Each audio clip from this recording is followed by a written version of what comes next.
Hey, lovelies. I'm here.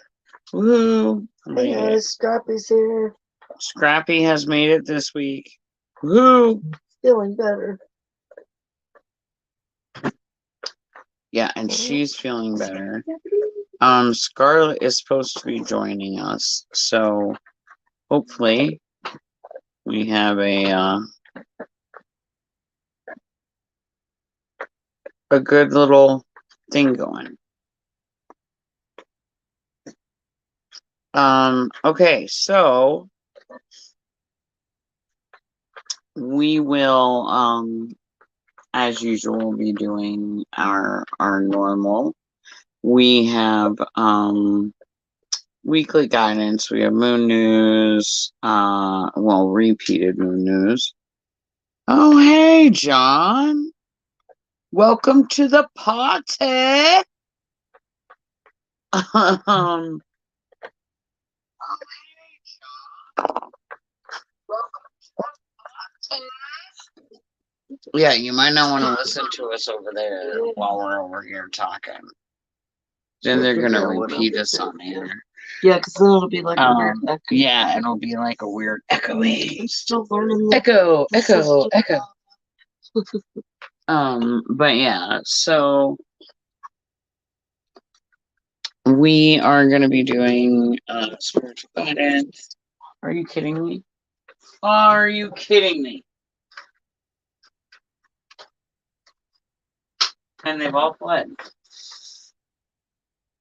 Are you kidding me?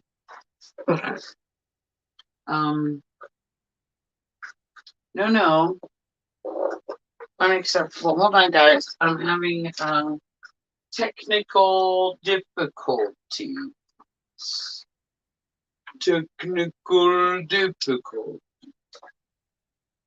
Yes, I need a battery. This thing's bleep in it, which is why I didn't the Jenny killed just yet. But hey. The light? Yes. I'm live on air right now. Yeah. Mr. Jump, the Jenny killing. I didn't know nothing. He killed my Jenny, and he didn't need to yet. Hey, Kaz. Welcome. Okay. I'm also found them. Found my glasses, so that's part of my issue. I gotta have light, bro. Okay, I'm working on it. Like my whole show requires light.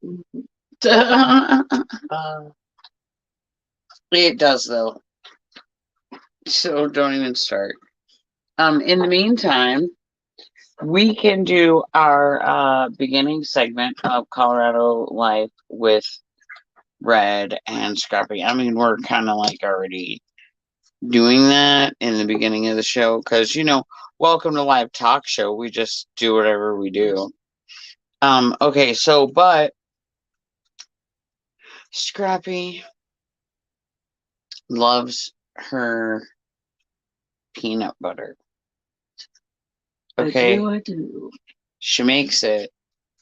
She loves it. It's like her gig. Medicate. Okay. And well, she likes to make edibles on occasion.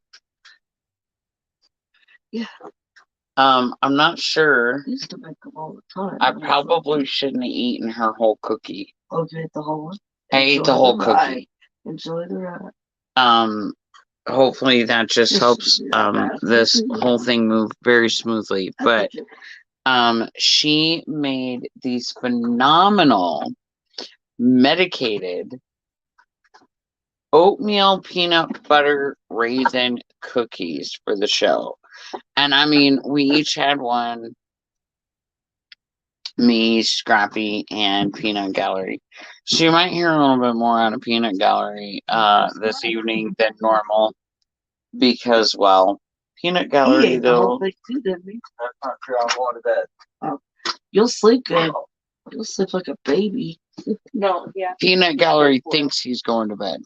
Yeah. Yeah. Mm, I've had that happen a couple of times. right.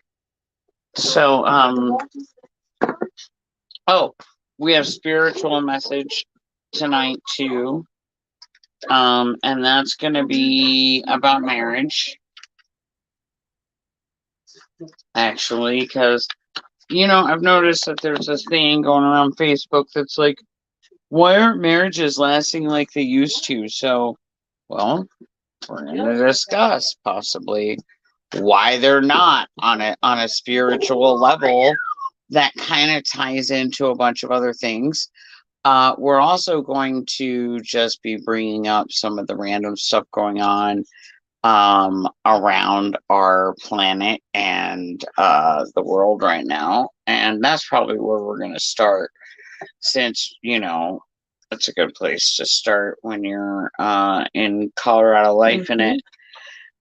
Because as we're Colorado lifing it, hey TLO, we could be discussing this. So let's just, okay, first of all, hey, lovelies. I'm so glad that you're all here, and I love you all. And I hope that you all have had very, very amazing weeks, and that you guys took all of your great guidance from Pan last week and absorbed that, took it and ran with it, and made a great week. Now, that being said, what the hell is going on? I would like to know. Somebody's going to need to explain some things, Lucy. Okay? I'm just saying, I need some explanation. I need assistance in understanding some things of the happenings of the week.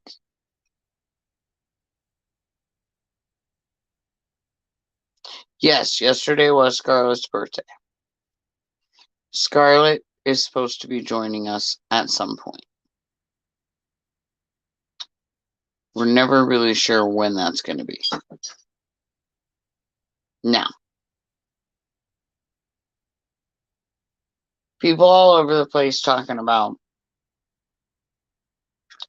we shot down a Chinese spy balloon. Okay. I believe that. I can believe that. It's a balloon.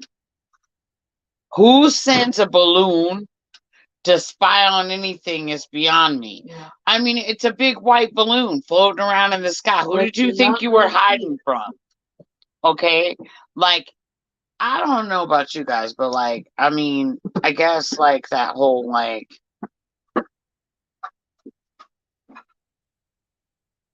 keep your shit out in the open, maybe, was the theory. Like, maybe if I just do this out in the open,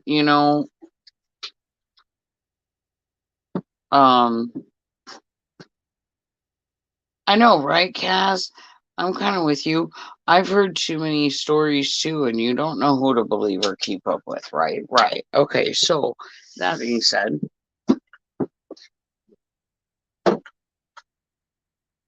Chinese spy balloon. I have many questions about that alone. Who sends a balloon?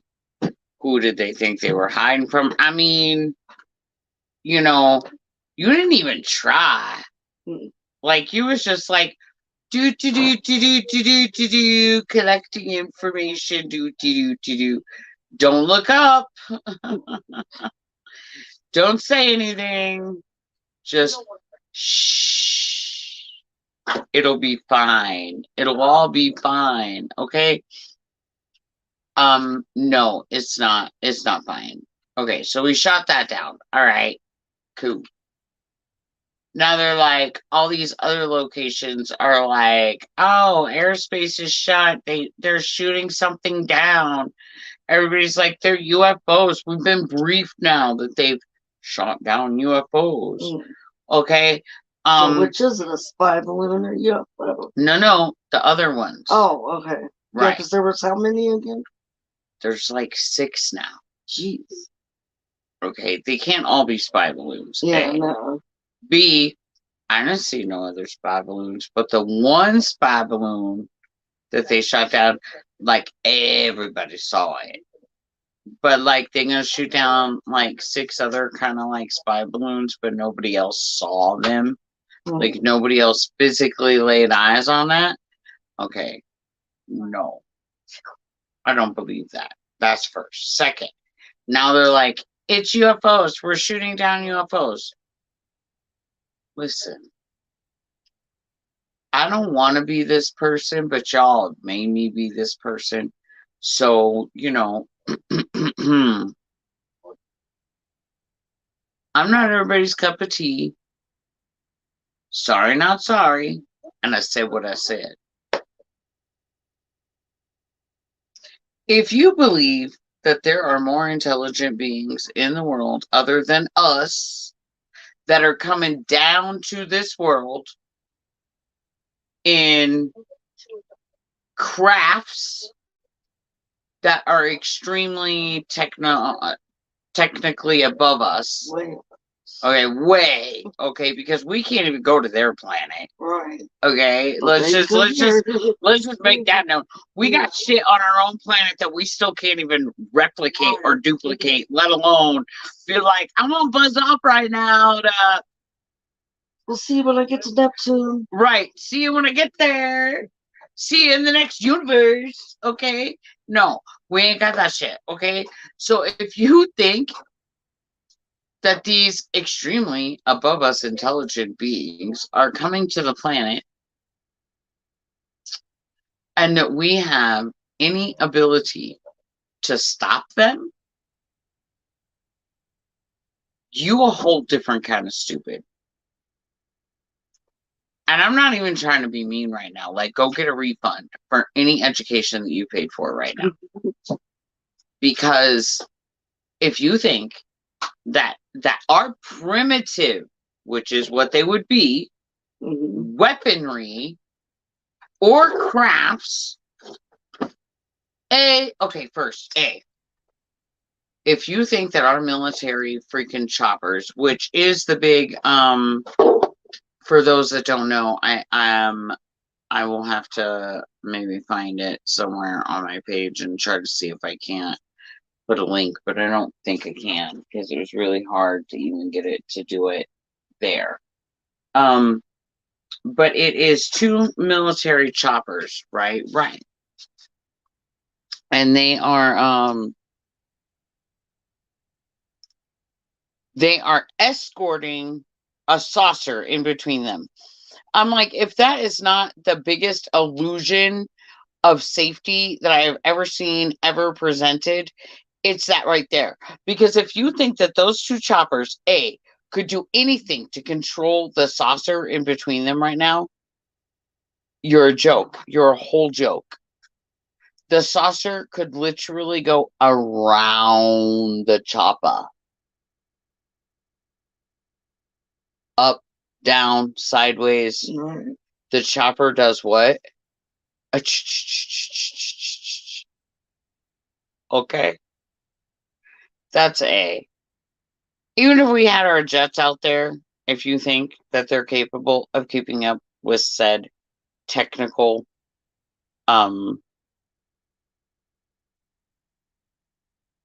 craft, speed-wise, we have nothing that can do that. We have nothing that can go up, down, sideways, land and take off with just like minimal effort. Okay? We still need runways and chopper blades and bunches of shit. Okay? That's first. Second, if you think that we're gonna pew pew pew at some stuff that's like a choom a choom a choom. We're not making it. Okay, they've got like lasers or something, I'm sure, for weaponry that's like far above what we could ever imagine. And if chicken feed is anything, the one thing that you probably should have taken away from Independence Day is the fact that our primitive weapons can't touch them. So if you think the A, we have the speed, and or B, have the ability to shoot them out of the sky, this is why I'm like, no, please go get a refund on your education if you believe this, because scientifically we have been taught no. This is okay. Even the myth that science teaches us about UFOs and aliens, this is unheardedly no way, we can't. This is laughable. Yes, Don't Look Up was a movie. And we've had the funky clouds shapes here in Colorado that they finally mentioned. Going, what were the funky clouds on Friday? And giving some, I don't even know what they were trying to tell us they were, but I know it wasn't true. Clouds ever Yeah, it was some BS upon BS that you're like, oh, so nowhere in the world have these clouds ever existed before this moment. Yes, exactly. Right now. But don't worry, it's normal. Yeah, because I don't remember What? that steps. You're looking You're at the gonna sky. No. take a step back. Skirt. Okay. Brakes.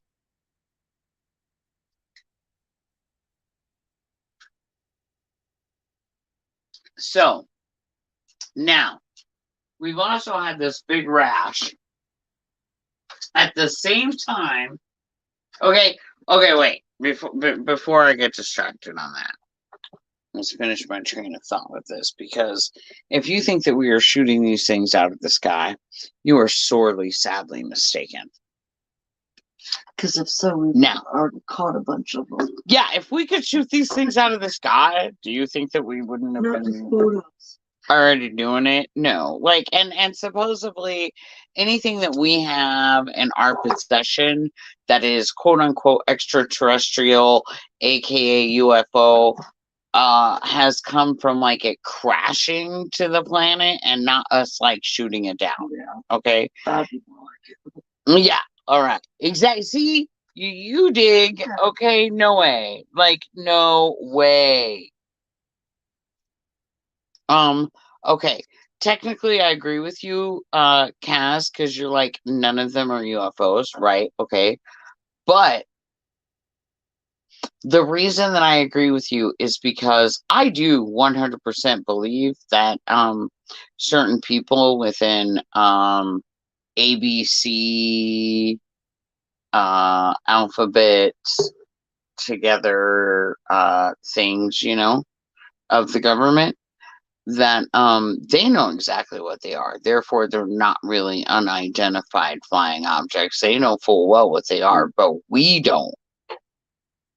Now, going back to it again, we're not shooting these things out of the sky. Now, if they're shutting down airspace and they're going in and they're collecting stuff, it is because it is a landing point and it is being given to them.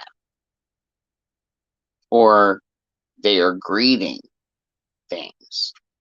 Now, again, if you go back into the declassified files of the vault, you will find that we have a treaty with other sentinel beings that we emerged under and did all that, and that's kind of like a whole episode of a different matter of a different day that I did not prepare for this week.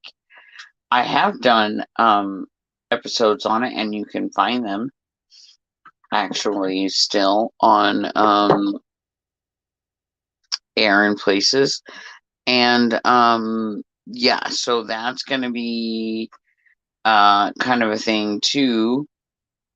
but these UFOs, we had a treaty. We thought it was going to be good, and so landing points, I would believe, over we're shooting them down.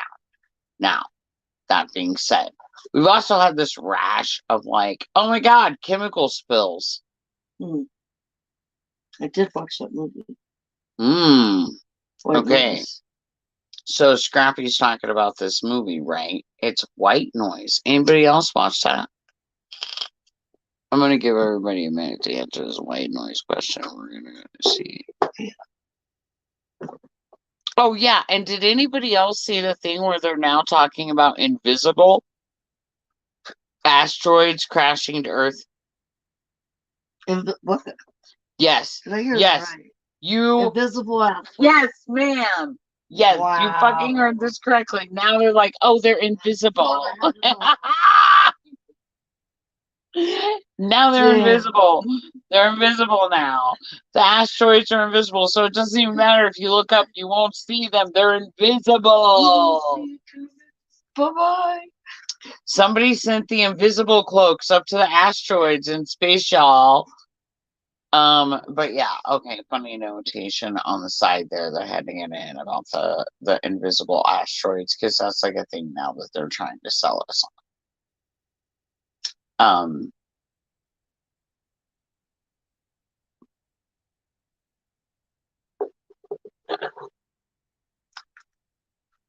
See, John, yeah, no way, no way. They can't do it.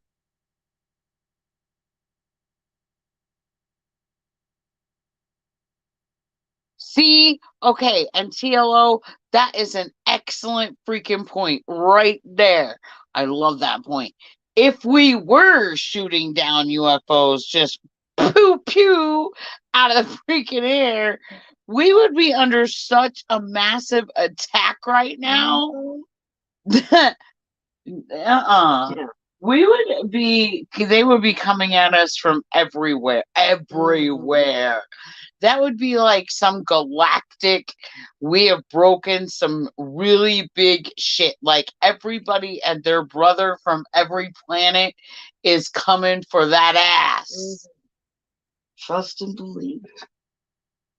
Okay, so I am with you, TLO. Like, we would definitely be getting our asses kicked right now if we were shooting down extraterrestrial. Because if you, first of all, if you think that these mofos have come down here and they didn't tell nobody where they was going, again, get a refund. Okay? Because everybody knew. It was like when we go to the moon, probably. I mean, I'm just guessing. They're above that, but my guess would be that it would be similar to like when we go to the moon, like everybody's there and everybody's like, be safe, come back. We hope to see you again in like 12 years when you make it back from the moon. Like, because it's okay. Even when we do go to the moon, it's not like we're like, zip, moon, zip, back. No, man. We're like, it takes us years to get there and come back. Like, it's not some simple thing. Like, I don't know if anybody's paid attention to the astronauts, but when they go, they're fat. When they come back, they look like they've been on meth for 2 years. Pale. Yeah, pale, bone, skin, nothing to them. Talking crazy. Right? I'm like talking crazy. Usually talking about aliens.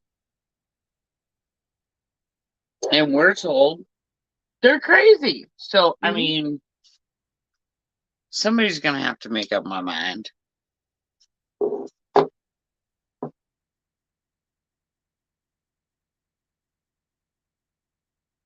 Okay. Yeah. Yeah.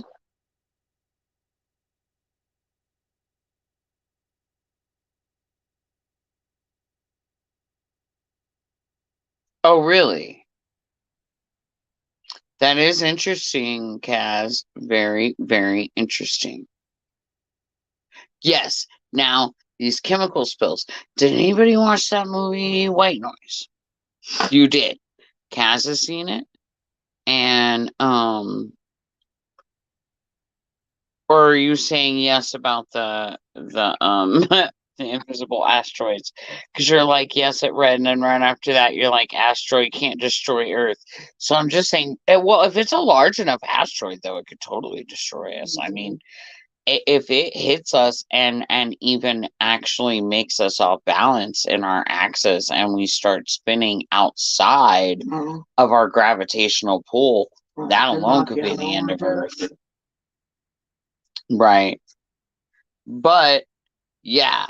Okay, so here's my thing. All these chemical spills, right? Okay, and you guys saw the movie White Noise. It's the same town, y'all. It's the same town in Ohio with pretty much the exact same chemicals that this just happened in. And they tell you in the movie that it's some simulation for the real thing about to happen. They literally tell you in the movie, because they're like, the guy comes out and hands up at the thing anyways, and they're like, he's got an armband on. Dude's like, what's that armband for? What do those letters stand for? Because you know how they love their alphabets. And the guy's like, simulated, toxic, whatever, blah blah. And he's like, simulated? So wait, is this fake right now? Is all this fake right now? Oh no, sir, I assure you this is very real. So it's like, I mean, if you, and another thing that I noticed, because we are doing this book, right? Right. And the book says that they can use these things to fuck with us, okay? Tell me why everybody in the movie speaks in a hypnotic monotone voice. You're kind of right. It was kind of flat level. Flat level. The acting was absolutely horrific. Like, I barely got through it. I'm like, they even have a researcher that goes around and like gives you little bits of information and collects information on what you're doing. So, I mean, it's like, come on, seriously? Who's supposed to also be your friend? So it's like a spy researcher. Yes, John, it's on Netflix. Yeah, John, on Netflix. White Noise. So you have all of these chemical spills. My other thing with these chemical spills, right, TLO? Like, okay, like if somebody were shooting our shit out of the sky, we would be going at that ass. We would be lighting that shit up. Pew, pew, pew, pew, pew. And here on our planet, with our primitive weaponry against each other with other primitive weaponry, hey, we win, typically. But this ain't that, and we ain't there. I mean, it's our planet, but is it? Okay? Because my thing is, these chemical spills all over the place are literally coinciding with these let's shut down the airspace things, and we're shooting down UFOs, right? So also the chemicals seem to be similar, if not the same. I don't find that coincidental.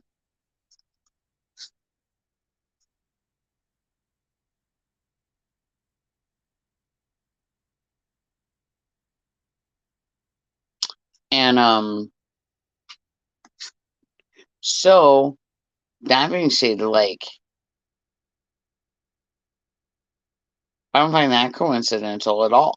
So if these are extraterrestrial beings that we had intergalactic treaties with,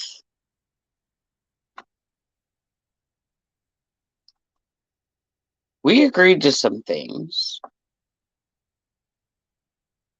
We didn't. They agreed to some things without consulting us, the people. And now they got us in some shit that they can't get us out of in an intergalactic manner.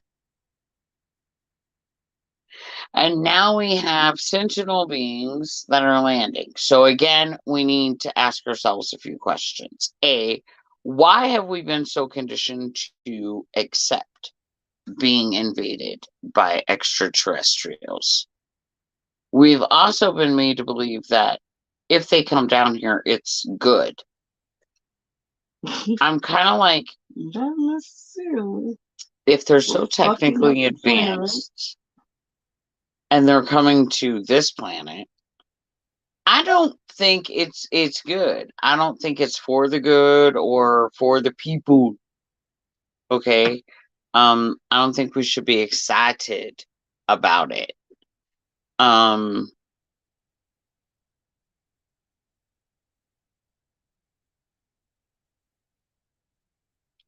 So with the coincides of the landings, or I'm gonna call them landings, right? And all these chemical spills, are they literally preparing the environment for beings that can't breathe our air? And what happens to us long term doesn't matter, because if they're landing, they've come to collect on the treaty. We're the treaty. Oh. We, as in the people. See, they sold us to them is basically what happened. Or more or less like promised us, or like forced marriage to us, or I mean, whatever, however you want to say. They just don't know or didn't know when they were coming to collect us. So what happens to us long term, long run, doesn't matter, because we're just nothing more than sheep and cattle at this point of the game, is where we would be. I mean, this is all theories, because we don't want anybody saying we knew. I mean, we know, but as we used to say, I wish Alicia was here, because we used to say it all the time. Tomorrow's news today. It's what we're really good at. But terraforming the atmosphere by releasing these chemicals, because long term, these chemicals stand to do a lot to our planet and Earth, right down to acid rain. In places far from where this is happening. So, are they preparing it to be a better environment for what is coming down?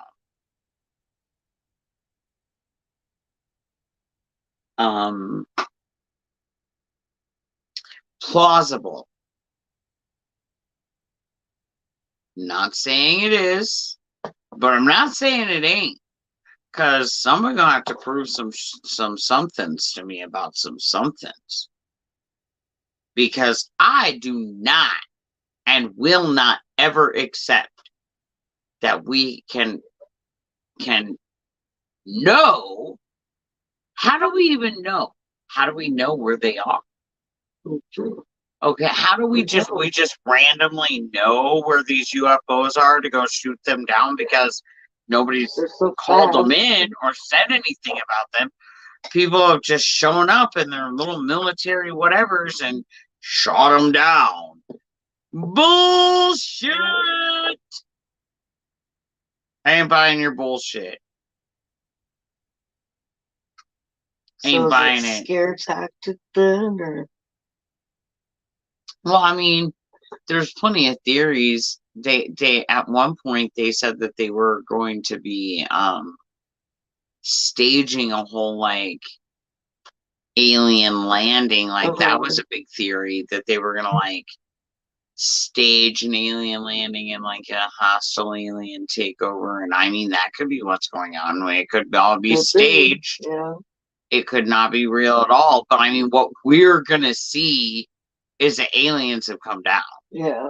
And what we're seeing is that, I mean, I'm not an expert in anything as far as like chemicals or any of that kind of stuff, but I'm just saying.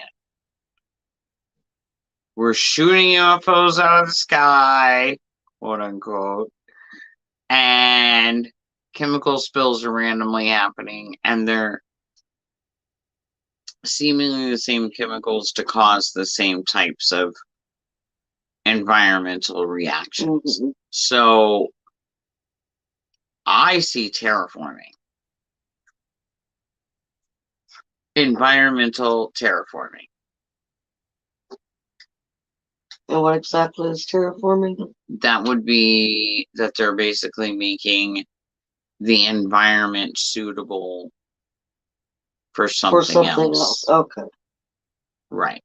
So they're trying to do with Mars. They're prepping and making these chemicals loose into the environment so that it creates a series of a chain reaction that will set certain things off within our atmosphere that will then drastically offset things to where we won't be able to breathe our own air. Right. A couple of respirators or something. Right. Which kind of reminds me of that, you seen that time traveler dude? Yes. I have.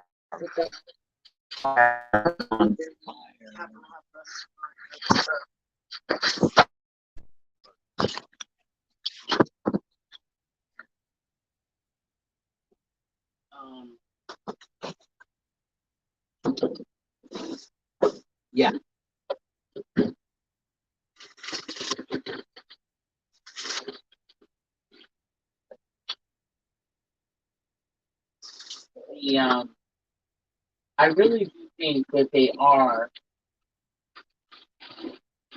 prepping something environmentally that we just we don't see it.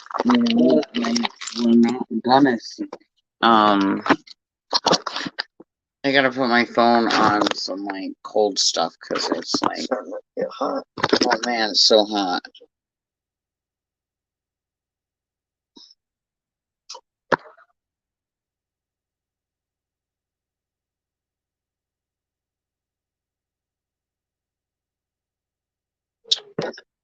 Well, at 6:30, Scarlett said she would be here in a second.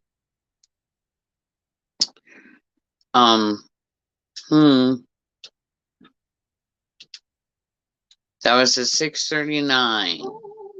So I guess it's only been like 3 minutes. That's still longer than a second, though, G. Yeah. Just saying. Okay. Back at this. Because I know she wants to be Betty Ross.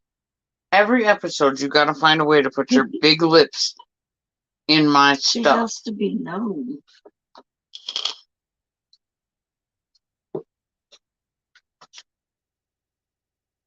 Meanwhile, my talkity-yockity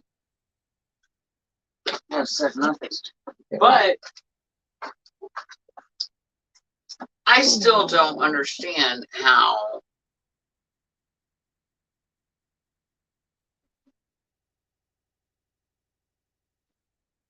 people believe that we have the ability to shoot down these crafts. if they were here, or if they are here even, they would literally have to be landing and letting us interact with them, take them, escort them, whatever it is.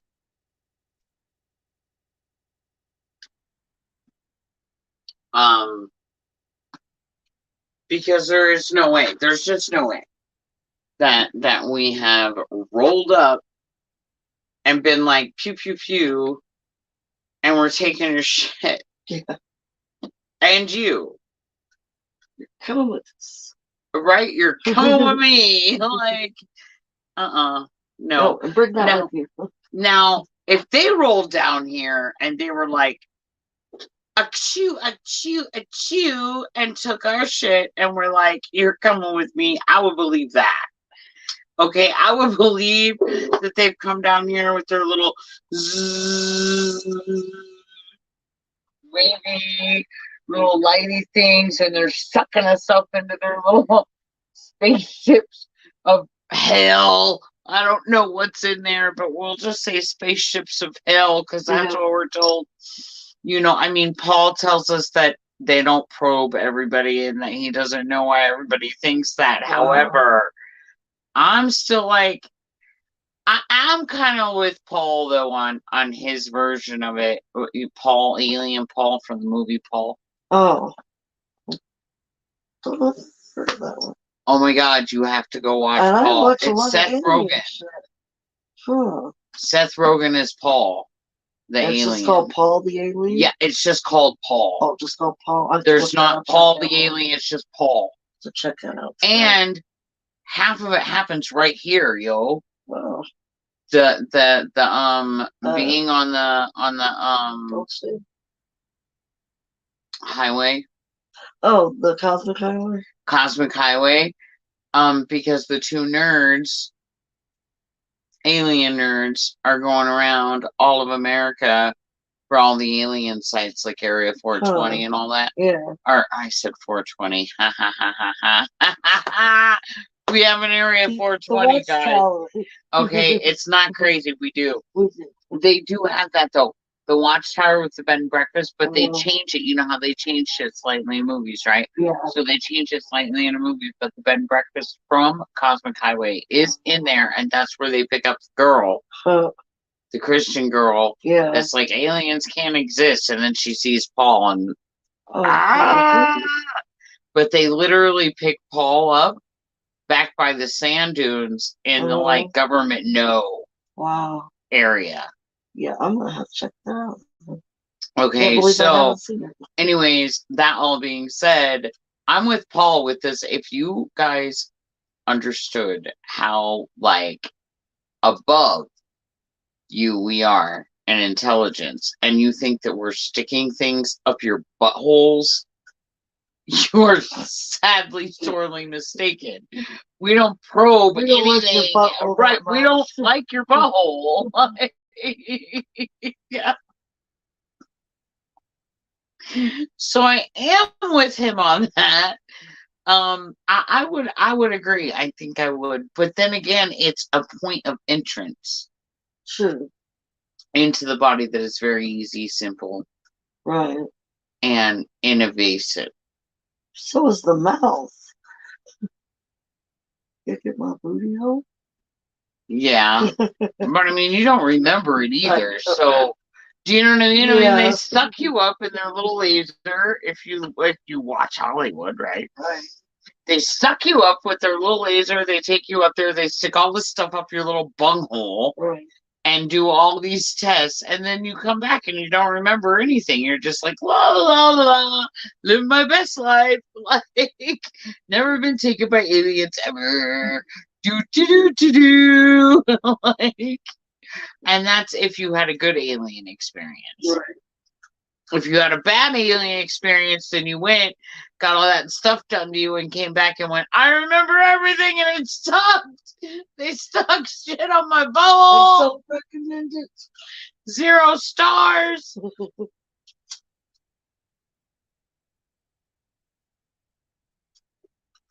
And it goes both ways. It goes both ways. You get people that remember and people that don't, supposedly. You know, and I'm not gonna tell you either that you're wrong. Hello.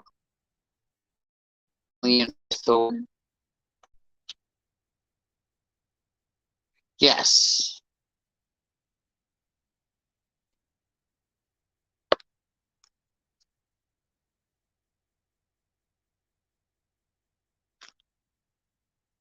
Thanks for joining us.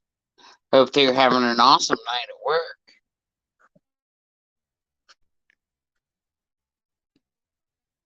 Oh, Kaz wants to know what movie, isn't it just called The Time Traveler?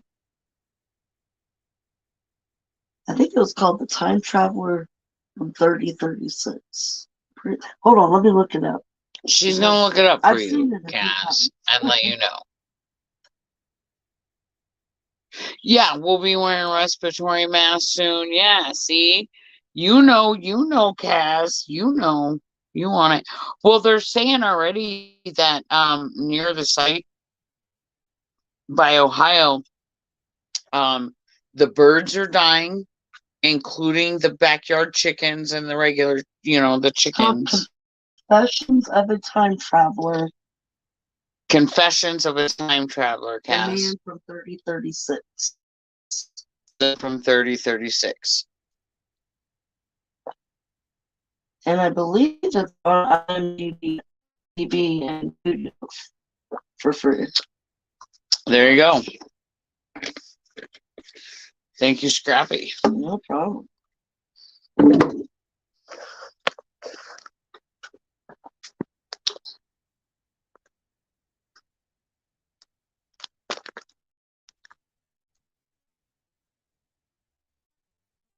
That is a true, plausibly deniable fact.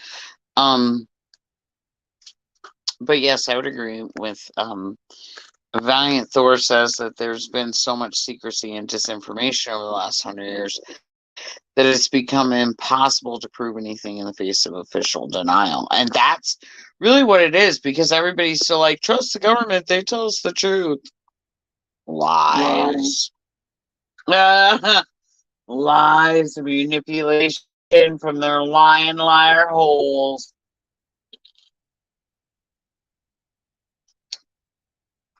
Okay.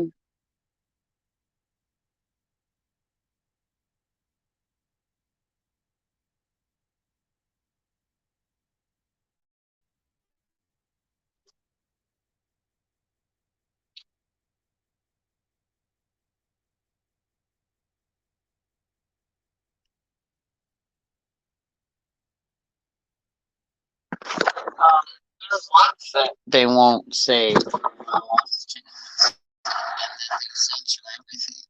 Always. Even right now, even though we're live, make no mistake, they can censor and do.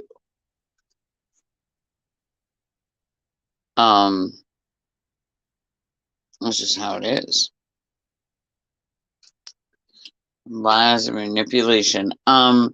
Yeah. I'm just not of the we are capable or did or do without some sort of ramification, like TLO said too. Like, if we sent planes over places and people started shooting that shit down, we'd be like, send in the bigger guns. Oh, you want to shoot at us too? Like, again, Independence Day. I know you did not just shoot that green shit at me. Like, no. That's like slap your mama stupid. Just like kind of believing that Will Smith punched anybody and knocked them out. Yeah. In that Maybe movie with aliens. Oh, I thought you were talking about Slap Chris Rock. Oh, when he slapped Chris Rock, listen, that's a whole different level of I'm not even sure what to say about that, because you know that there was like somebody else that did the exact same thing and said the exact same thing like long before he ever did it. Right.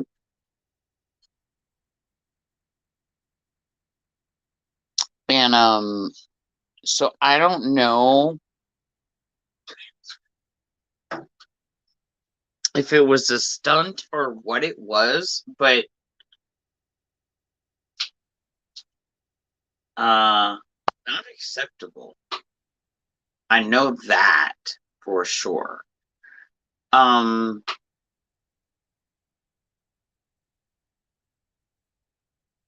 Weird. Okay. And they're like just like rubbing So faces of theories in people's faces now, and just being really out there about some things, you know, like dude sat there and pretended to take a phone call being like, no mom, it wasn't really the devil, he was dressed up like the devil, and you know, oh, blah, blah, blah, you know, and he's going on and he's just like making fun of those people that believe that this is going on, but you're not really making anybody believe that they're wrong. You're actually kind of making us all believe that they're more right than you want us to know. Right. And that now you're just like, oh, I'm just not going to hide it anymore. So,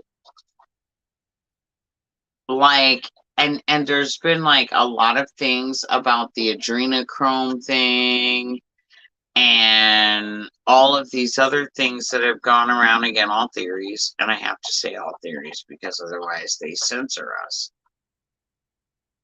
You know, Pizzagate wasn't real, but it was. Now we know it was, but at the time it wasn't. And if you said about it, then it was, you know, whatever. But, you know, again, it's only conspiracy until it's proven to be true. And theories were supposed to be used, and often, I mean, we were taught to use them.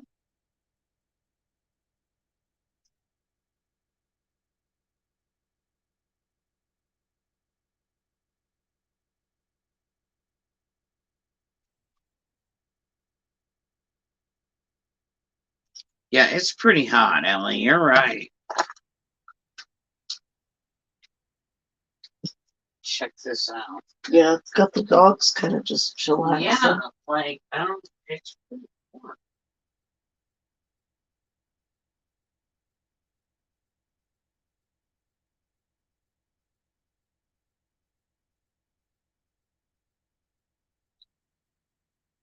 Hello, baby. You too warm? Hi. Hi. Hello, beautiful. Are you too warm? Do you want to come out? Do you want to come here?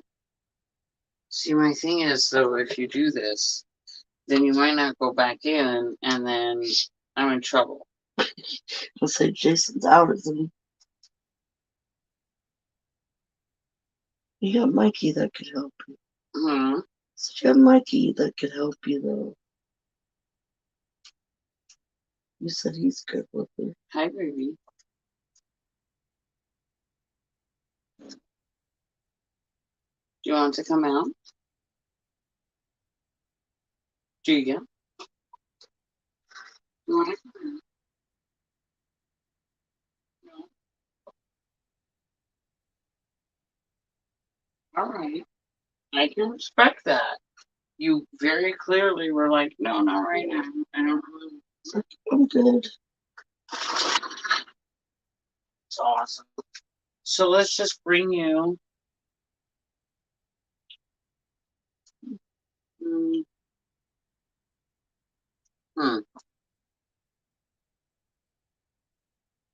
Oh, and that bird's super hot I up don't there, know what all too. you put in here, but these are delicious. Oh, I made these Southwest egg rolls And they are really, really delicious, I'm not guys. normally a egg I roll person. kind of copied Chili's Southwest egg rolls and even made the dips. And they are really, really good. They turned out superb. Phenomenal.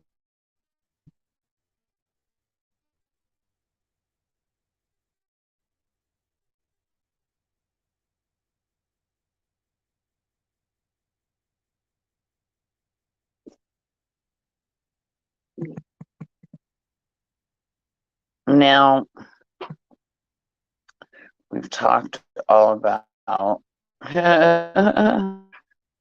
I'm still very much on this like theory of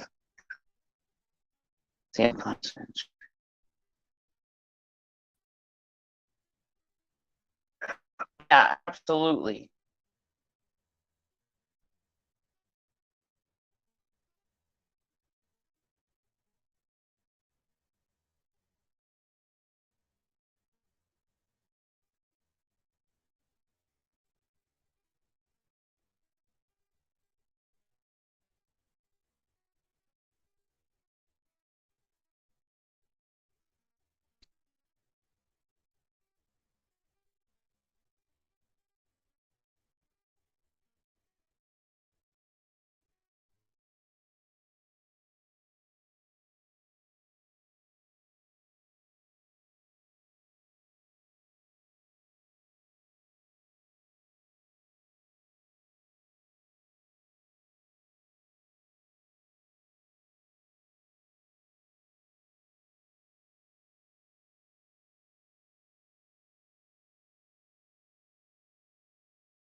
Hey, I am back. It kicked me out of the studio.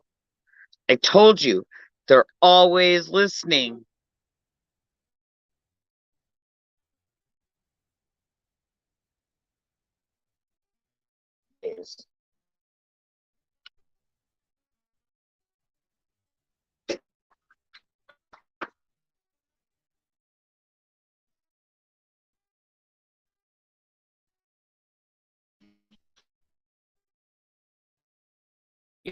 Thank you.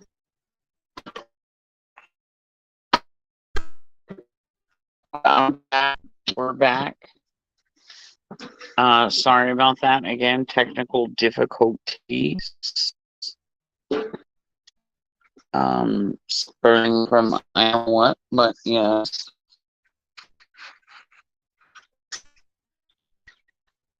And,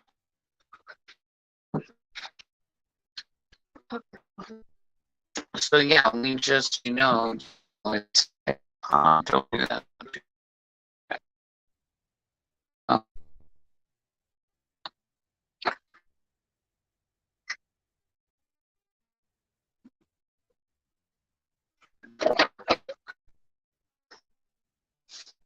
Yeah. We have let's do news. Now we're still in February, but I'm not gonna keep redoing all of February over and over.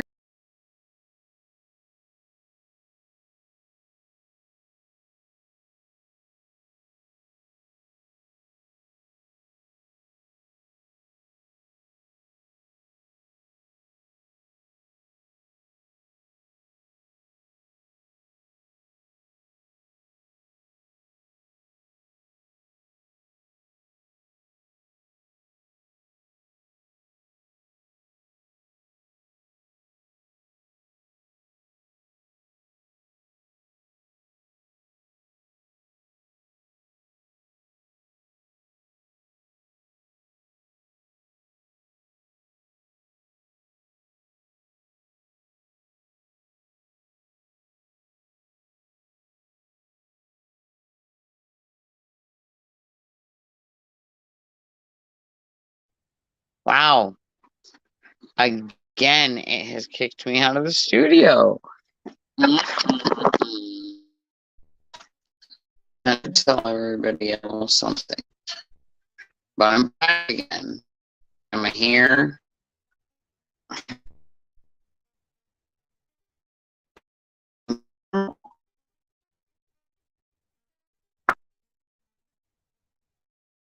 Sure. Because only banana girls, man.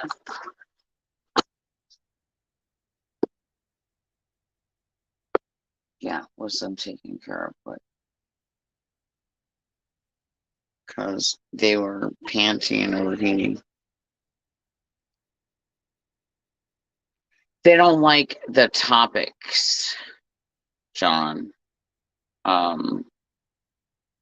They don't like what we're talking about. Bottom line. Shit go real, and they cut it. Because that's what they do. When we were talking about the balloons and stuff. Yeah, and the UFOs and terraformatting the They environment. didn't like it. But it's like, Right. Ooh, hi, baby girl. What you doing? sure. Hi, Ellie Belly. What you doing, baby? Here's my girl. Okay.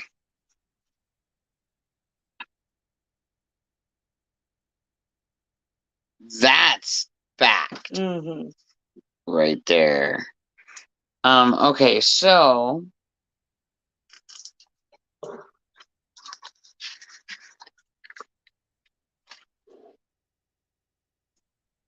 let me just look over here. I'm looking to see.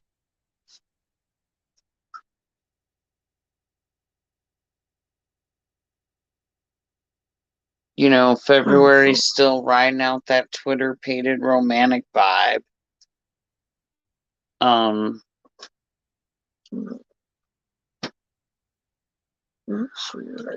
Over the last 2 weeks, the importance of the next 2 weeks of the moon cycle, is a new moon is basically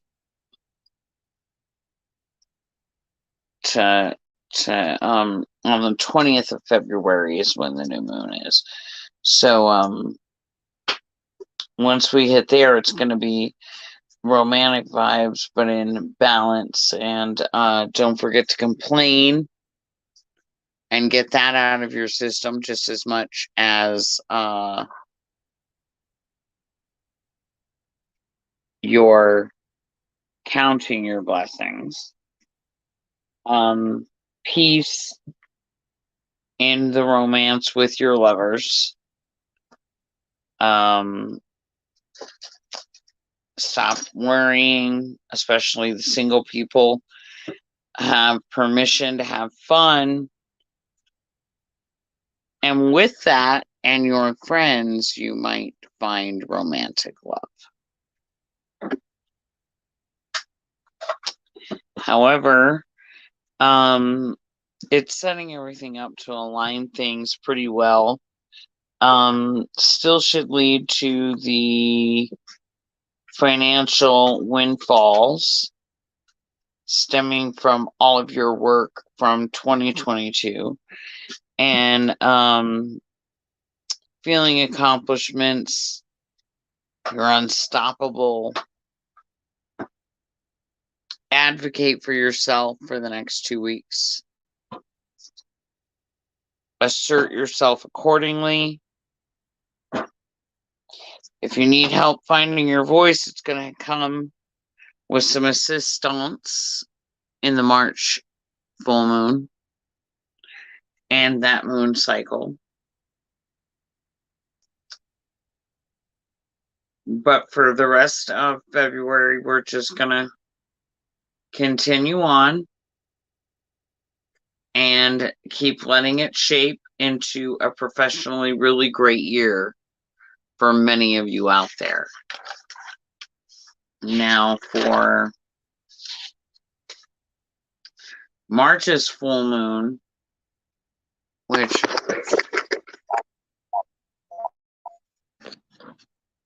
to people that I am doing moon news.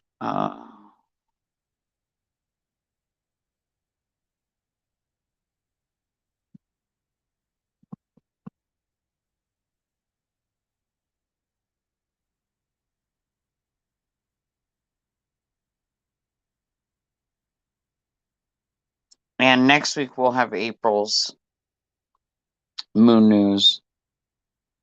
Probably, more than likely. Just so everybody is aware. It is coming. So, for the March full moon, or the sap moon, or the crow moon,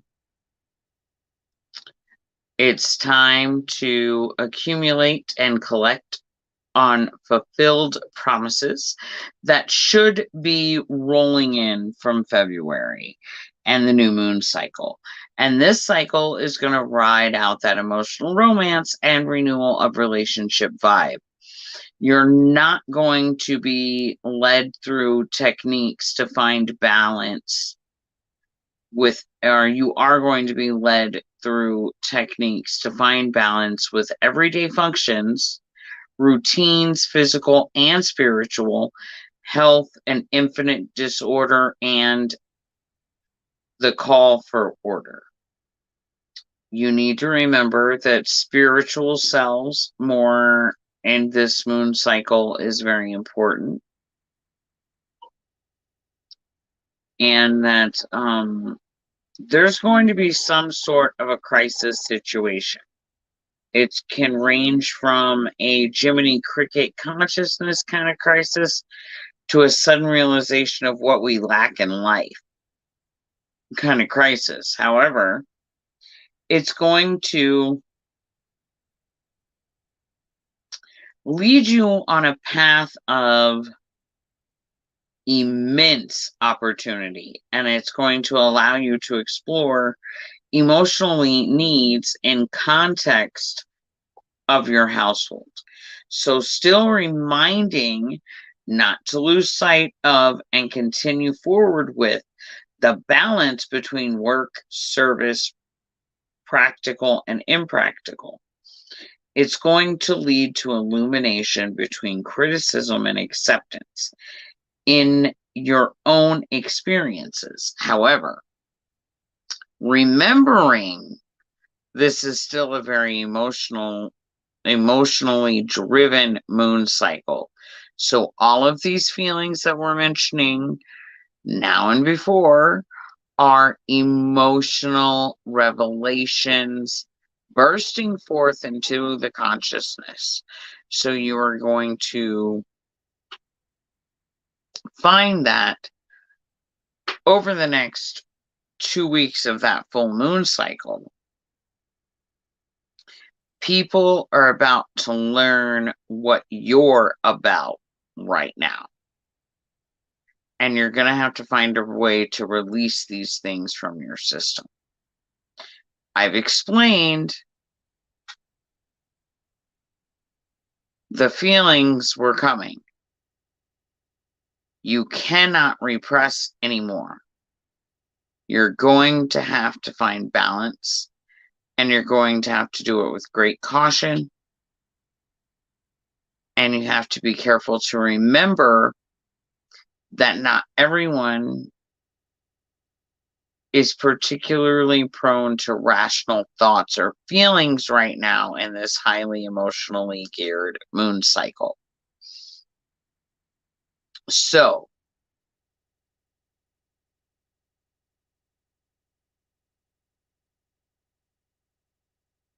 pump the brakes a little bit right now, lovelies, in the first 2 weeks of the March full moon, because we need to be on high alert, and we need to be listening to the intuitive thoughts that are leaning to the eye-opening awarenesses in your work, your habits, your health, and your routines.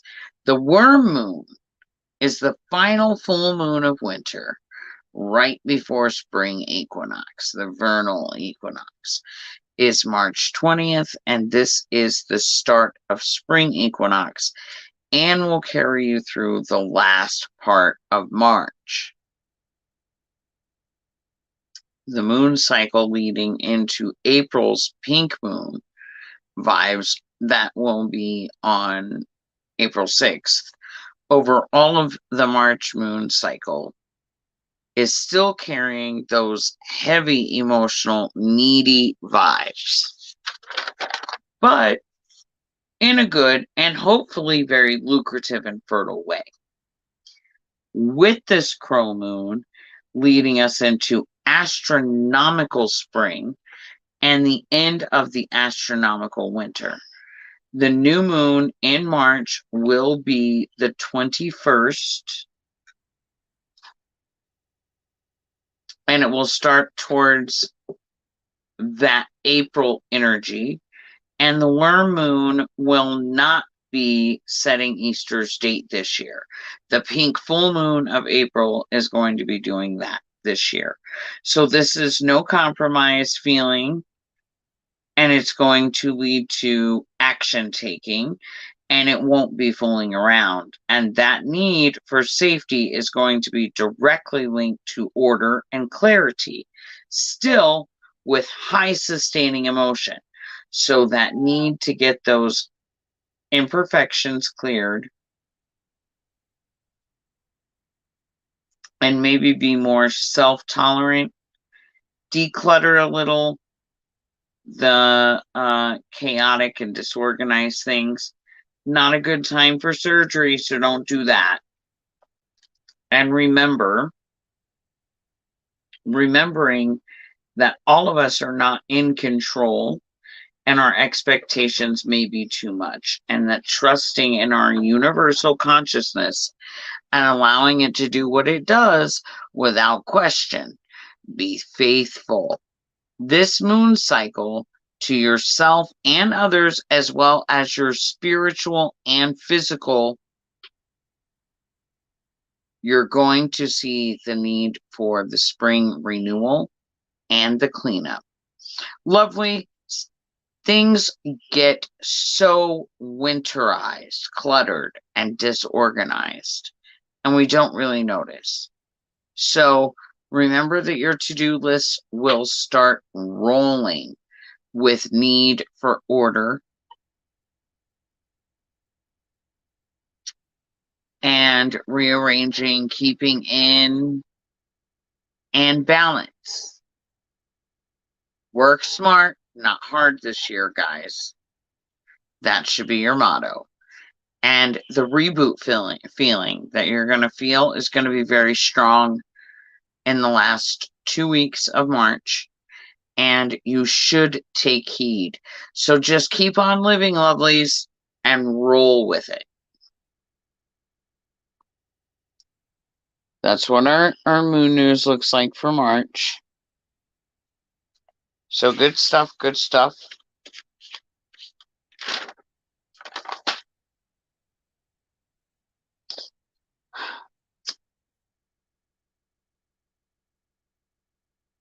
Okay.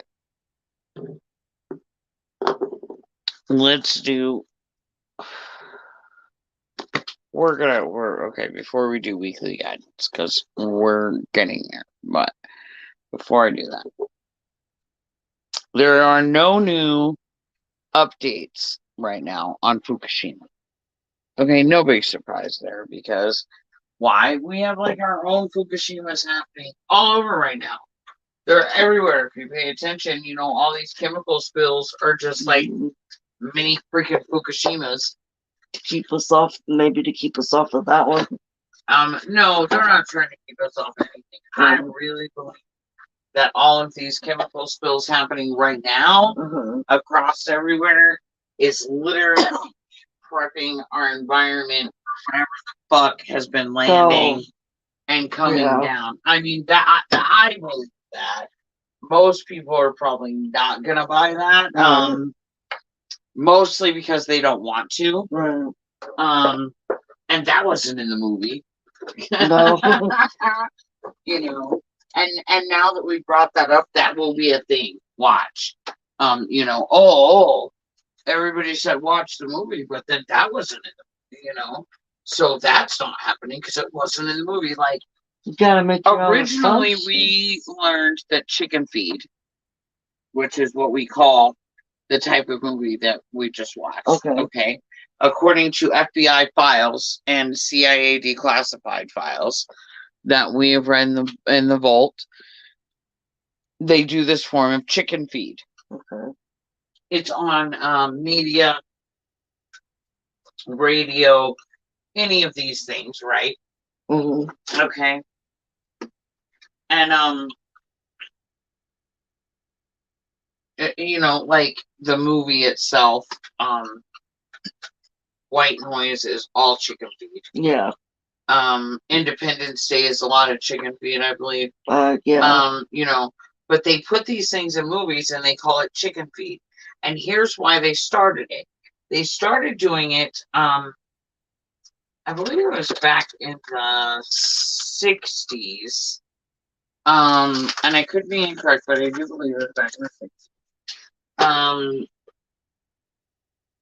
Is when they really started doing it. And they started doing it because when people would come forward and say something like, oh, I saw an alien spacecraft, or I saw this, or I saw that, they could be like, oh, so that person watched this movie one too many times. I see, yeah. Do you see what I mean? Like, you're less willing to believe somebody because you're like, oh, well, that was a movie. You see what I mean? Sometimes they make movies to prepare us for, I think. And they're also brainwashing you to accept what's in that movie. So, like, for instance, when we talk about, like, White Noise, what were they actually preparing us for? Like a chemical attack or something. Toxic. Something's airborne toxic. Yeah, airborne toxic event.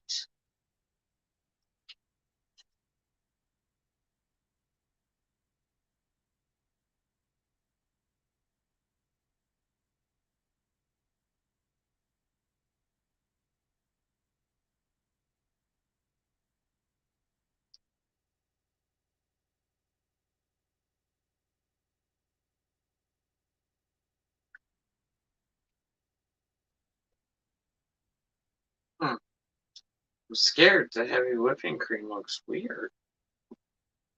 I think it might be a little frozen. Maybe. So it's already supposed to look sort of thick. So, Nope, I don't think you can trust this. go with your gut then. You don't trust it. No, Yeah. I can't. No. No. Not getting sick today. Not today, Satan. This whole thing of cream is bad. Which really sucks because I just bought it. Sorry, I was making a drink as we were discussing this. They won't admit what? The coming of the coming of aliens. Who flipped that off?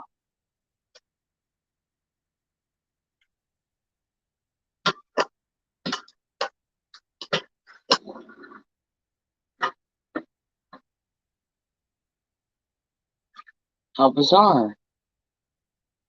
So,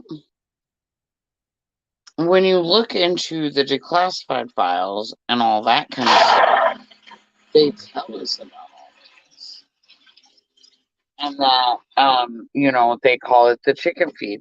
So, like, with this Ohio thing, what were they chicken feeding us on? Okay, so I think that they were literally chicken feeding us on the fact of what they were about to do to us, which is happening right now, because they literally just had this crazy, derailment by train, the chemicals, that were. Before or after this movie? They did the movie last year. Based on what? So before this happened. Right. Okay. So, like, that was the simulated event. Okay, yeah. That they talk about when they're like, oh, what do all those letters mean? Oh, simulated air toxic, I remember that part. blah, blah, blah. And well, is this Okay. simulated? No, it's not. This is definitely real. But we thought we would use this real-time experience to go ahead and just do the simulation. And it's like, okay, like, they also just want us to believe that, like, suddenly they have these things that are prepared for this. What? No. You didn't just suddenly off the cuff in a week come up with some shit. That didn't happen.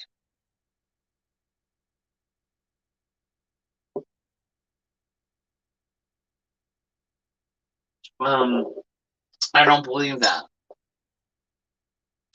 Just like I also am still a firm believer that we didn't get some weirdo disease thing that was coming and wiping everybody the hell out, and we needed masks and shit, and somehow we came up with vaccinations like, whatcha? Here we go, vaccine. If we could come up with vaccines off the cuff like that, why haven't we done it before? Why does it take us 60 years to make a vaccine? Or how come we still don't have one for the common cold, because this thing ain't no different? If you can vaccinate for this, you should have been able to vaccinate for the common cold.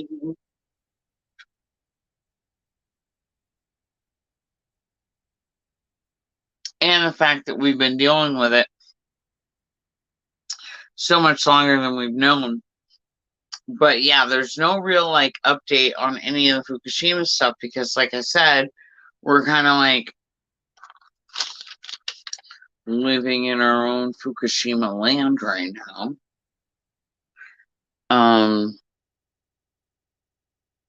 Hell no, they ain't gonna meet it. They ain't gonna meet shit.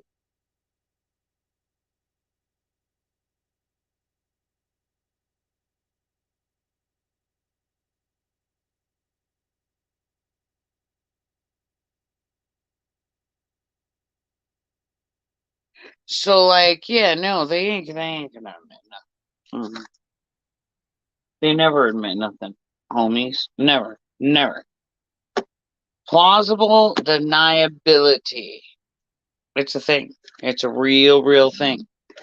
And they ride it.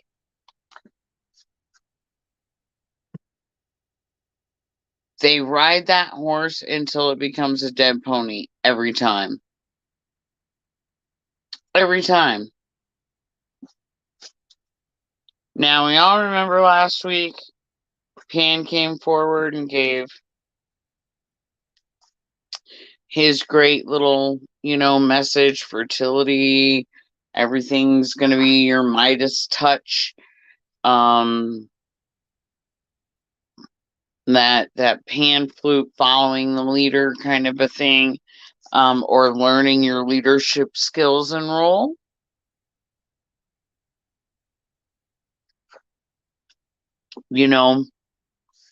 A great time for starting new projects, hearing about new projects being lucrative, all of those things. So I hope that you took his message for last week, and oh good. She's gonna make it hopefully for weekly guidance. Um,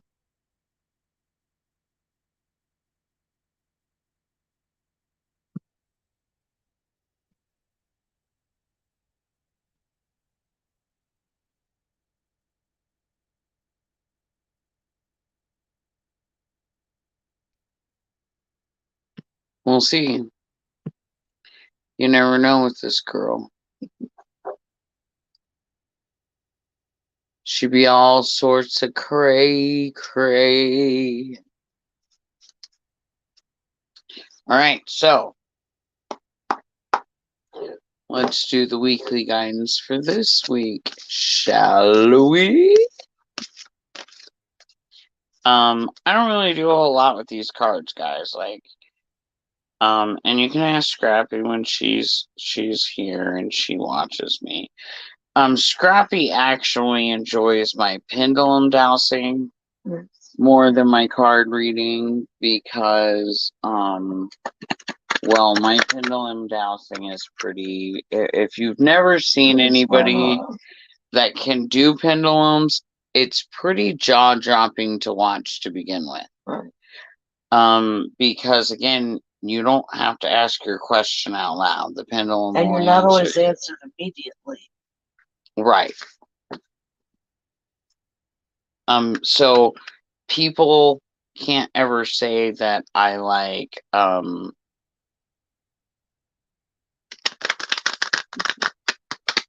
you know, that I make stuff up or I draw off of the question, because you don't have to say it out loud, Right.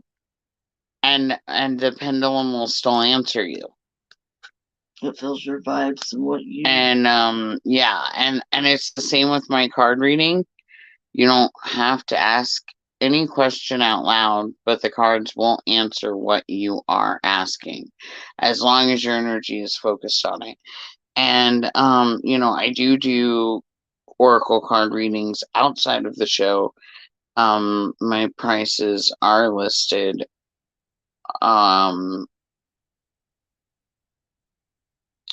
But I also do sample ones on air now and again as well. So that being said, ooh, I don't see him very often. So that's nice because, you know, we just had Pan who told us that we were gonna,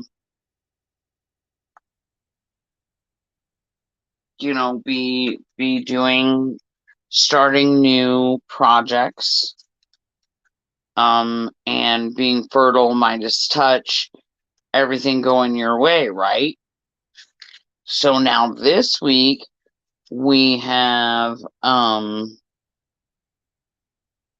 Kathumi. And for those that don't know, Kathumi or Kuthumi,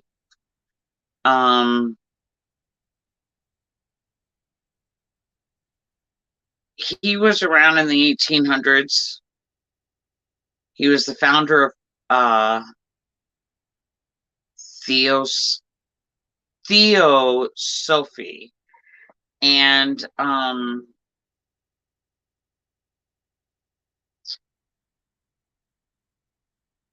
he channeled messages after death.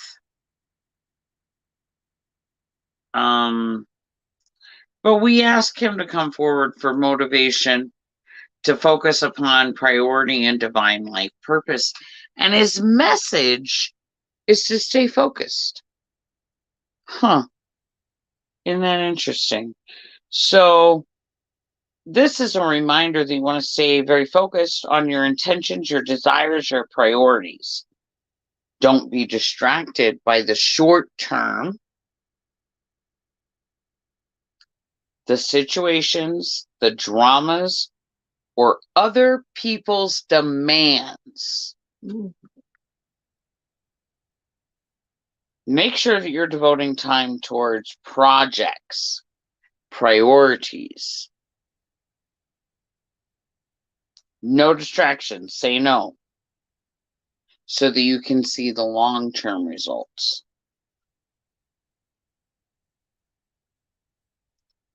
Be assertive with your demands and your time. Keep all promises to self right now. Commit to those priorities. Stay devoted to these projects that you just started that are near and dear to your heart. Hopefully you started them this week. And this would be a really good week to detoxify your diet and help clear and focus yourself, which also aligns with the moon news. Because that wouldn't be a bad idea right now. So, hopefully you took Pan's advice for last week, and now you're going to move forward into this next week. And again, he's just going to, and you can again, I love having a co-host who's live here present with me, and boots on the ground, eyeballs on the scene. So she knows that I literally sat here shuffling. That just came out. I don't even take the top card. It's what card comes out as I'm thinking about the weekly guidance. And this is the card that came up, which is why I like to let people know these cards are spot on. My readings with them are spot on. And it's 3 different friends of mine, you predicted things spot on. Okay, but we're not going to talk about what I predicted with them because it's not good. And, but I'm just saying. And prior to that, and prior to the 3 that I have 4 others on the same thing. Wow. And it's like I became this harbinger of death. And I didn't. Yeah, don't think of yourself like that. That was kind of a very scary. Yeah, I can imagine. Scary place there to be. But I just like to point out that I don't set that weekly guidance up to flow together like it does. It does it because those are your messages. Those are the guides or the messages that you need. And that's what we need to do. Hi. Oh no, she left again. Boo. Scarlet? Yeah, she was here for like 2 seconds and then she was gone. I was excited and then I was let down. Okay, put myself in and then I kicked myself out. Hello. Why, friend? Why? Why can we not hear you? What do you mean why we can't hear me? Hold on. Let me see if it's me.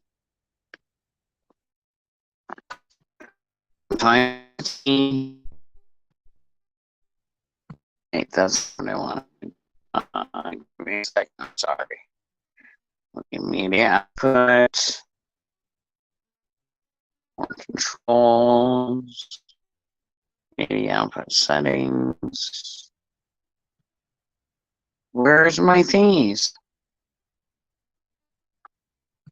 Oh, friend, hold on. Oh no. It does this, and then I can't hear her. I know you can hear her, John, but I can't. Me and Scrappy cannot hear her. Well, hold on. That's muted, remember? Is your audio on speakerphone on your settings? Yep. It's like I can't hear her. Because you got to set it every show to be on speakerphone. Otherwise, it's always on default.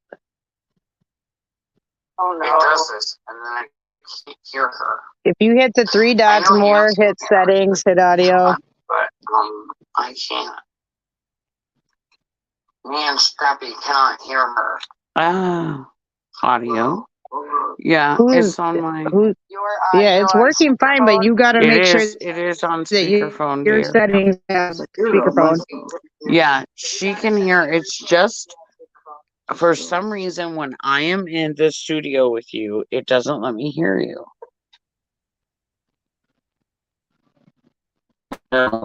bad. Um,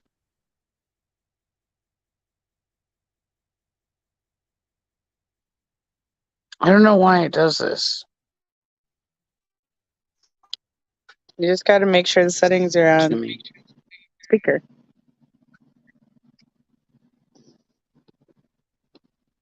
Mm. Okay, let me find my sounds, notifications, system sound volumes. Okay, can I hear you now? No. Yes, there you are. Hello, friend. Yay.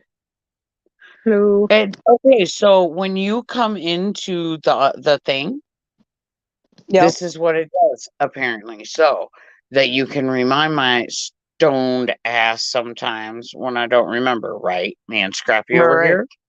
Right. So when you come in, for some reason, it turns my media on my actual phone down all the way. Mm.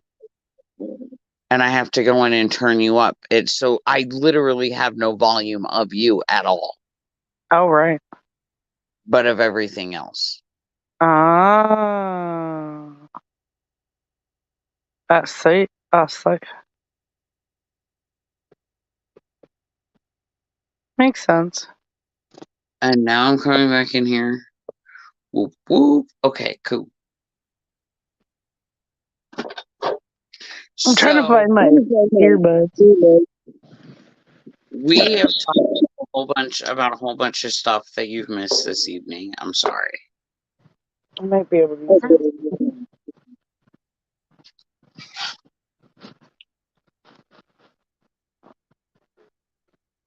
Hold on, Jay. Let's see if I can use my speaker so I can find my earbuds. Right. Otherwise, it just doesn't quite make you loud enough. I see. I feel that. Because, like I said, I have to find I have to find you on my thing. Uh-oh, she left again. Interesting. Now, watch and see if it doesn't, like, bump my media back down when she comes back in here, I wonder. It could. Because I didn't change nothing. Just, the only thing that changed was that she came in the room and it was like it bumped it. Oh, Okay, now let's see what we got. I can hear you. You're nowhere near as loud as you were. What'd you say? Oh, right. Let me check my media and see if it bumped you She down did. again. It did probably bump you did. down. I bet it did. It did. It did. It did bump you down. Mm-hmm. See, they're on BS. They're But it's on the only way that I BS. can try to make it, like, ultra loud. Otherwise, Yeah, it doesn't want to make it loud. that's what mine's doing. Mine's making it either ultra loud or not at all. Right. Now I just found out the whole thingy there and I fixed it. So at least on my phone. Mine's not getting better, but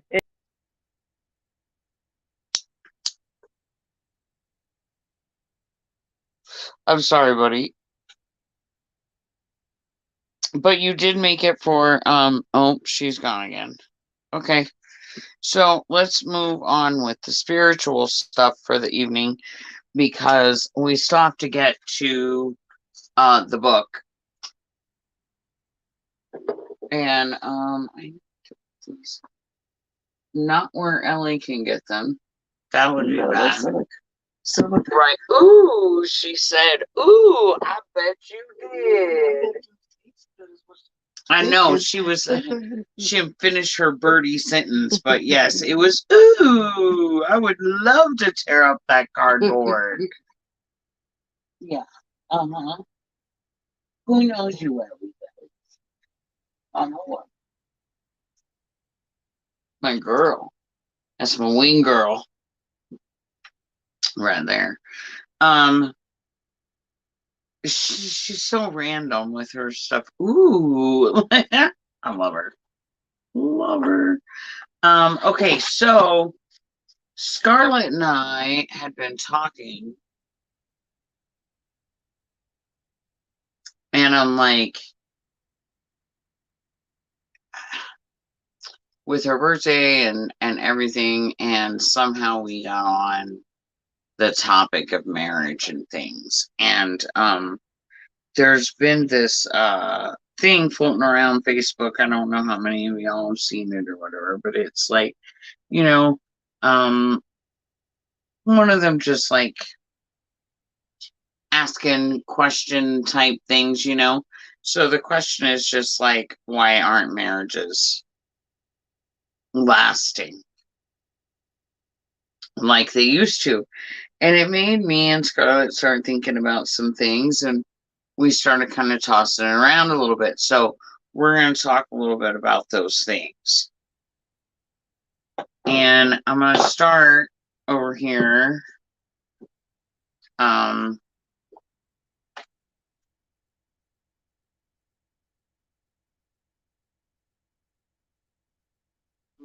Way off. It's going to be page, well, that doesn't matter. It's chapter 98, pretty much, I guess.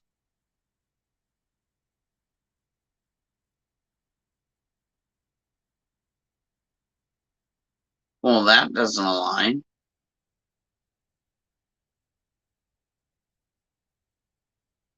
Into one.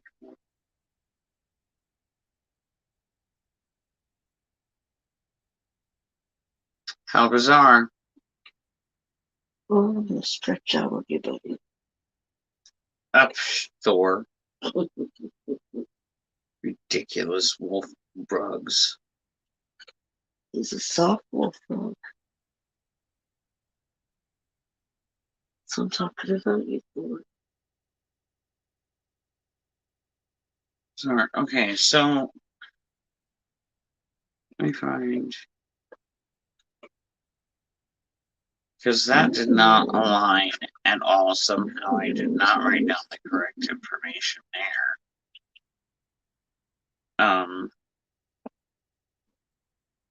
Air, I am human.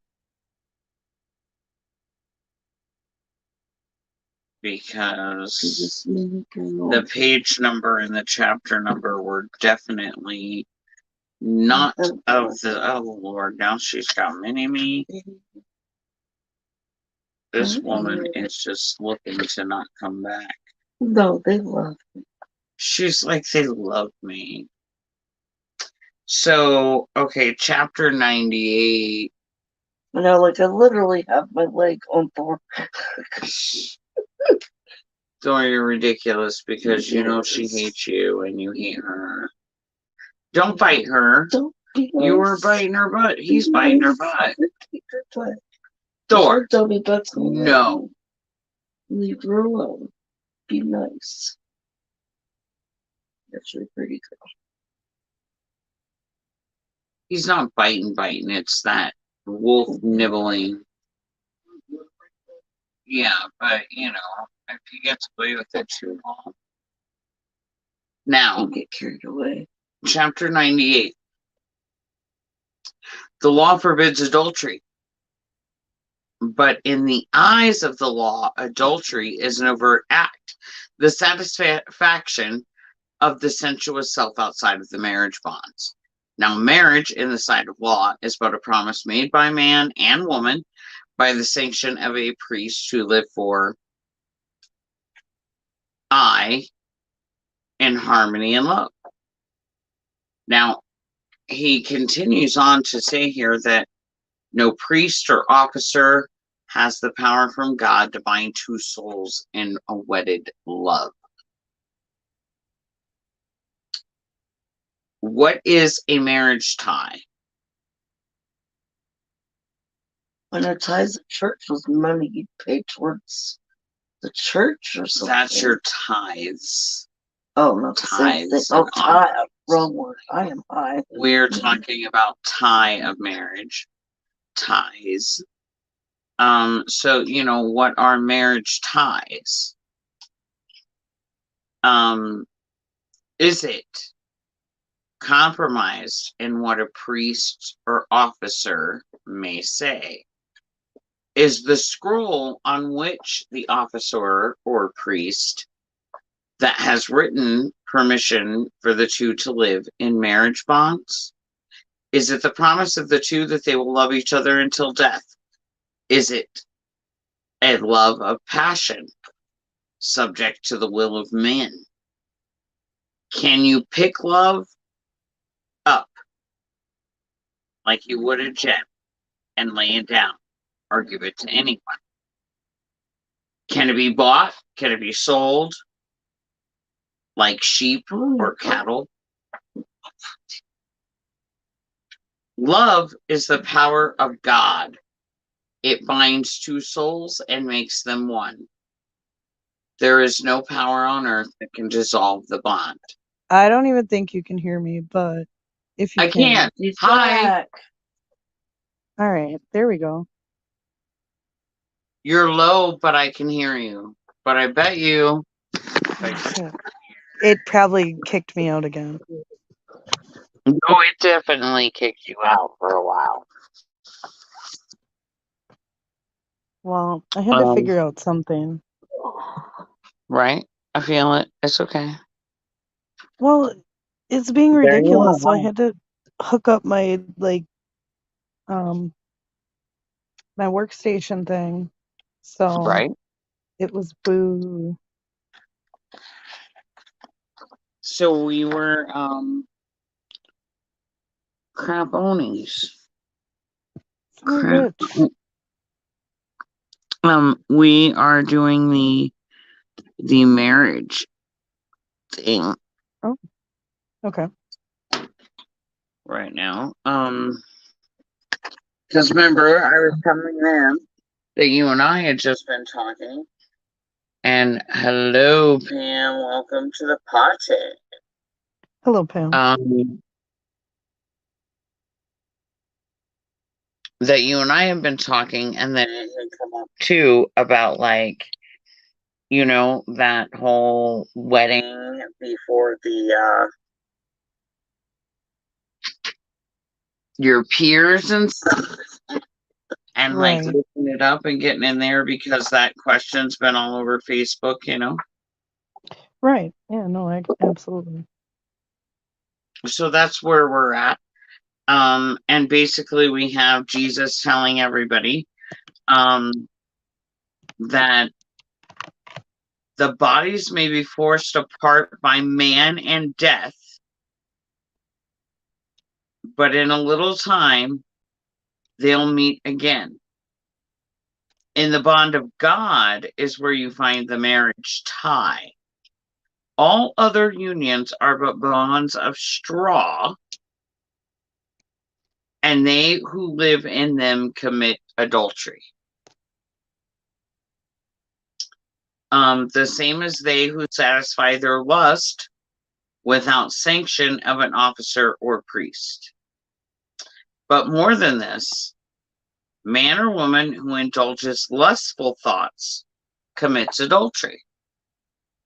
So, you don't have to be married by a priest or anybody, because nobody truly has the ability to marry you in God's eyes, but Right. God. But God, yeah. Okay, so God decides that you're going to be with somebody forever, whether you go have that. Now your role is supposed to go secure somebody to have that seen before your peers now.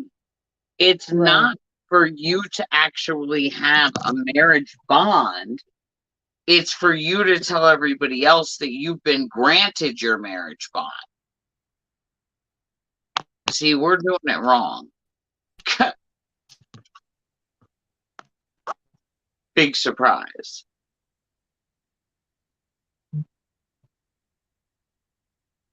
But again, God's going to hold you accountable.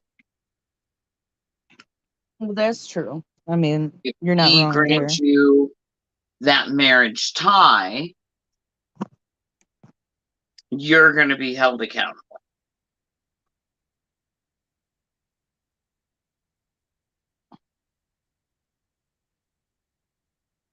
And he says that who God has joined together, man can never part. That is true. And who man has joined together lives in sin. So if you just went and got married,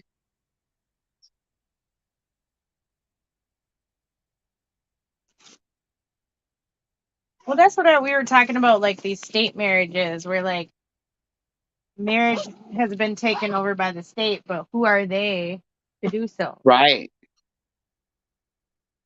You know, they have no authority to be doing so.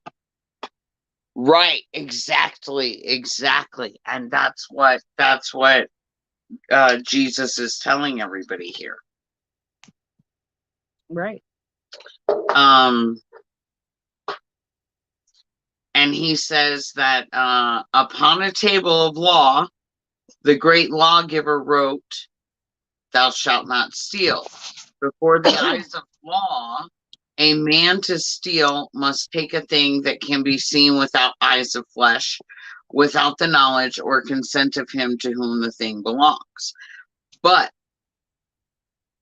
he who in heart desires to possess that which is not his own, and would deprive the owner of the thing without knowledge or consent, in the sight of God is a thief. So, you don't have to commit adultery to commit adultery. You see what I mean? Like, True. you just have to entertain adultery on a serious level to be considered performing adultery, right? True. Which, again, I think we overlook in a big manner and fashion.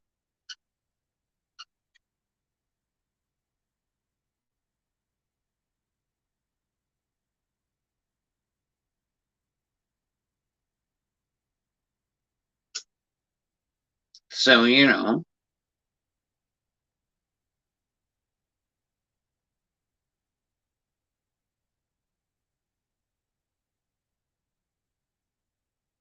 Then if we go to,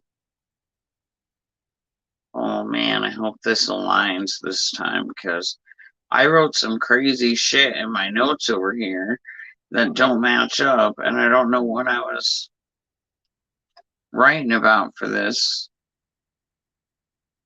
but it did not line up. Okay, this lines up.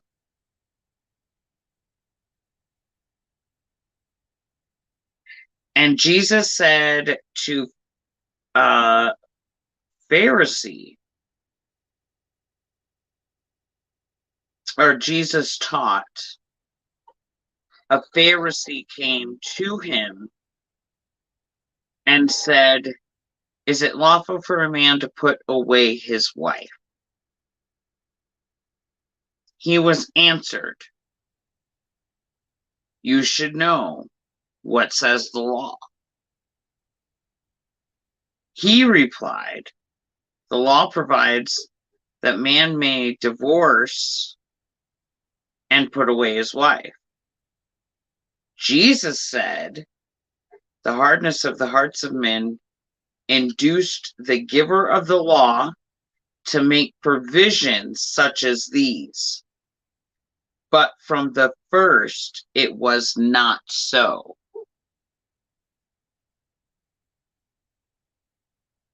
He made woman for man, and they were one.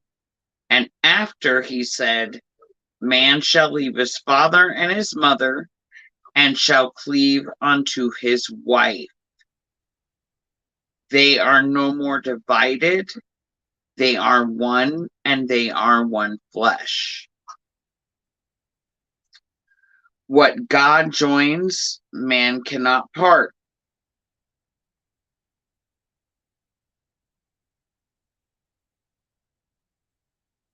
So when they went up to the house, another man asked the same question about divorce. And Jesus said,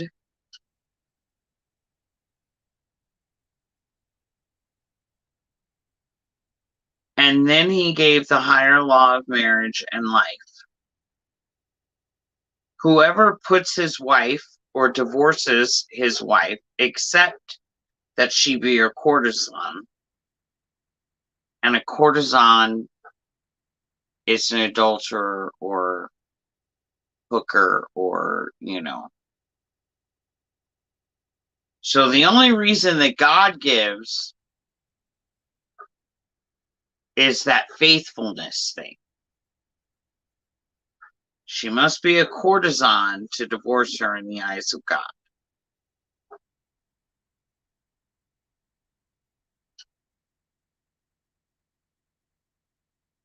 So if you divorce her, with exception of her being a courtesan, and takes another wife, it's adultery. Any woman that leaves a man, unless he is a libertine or an adulterer,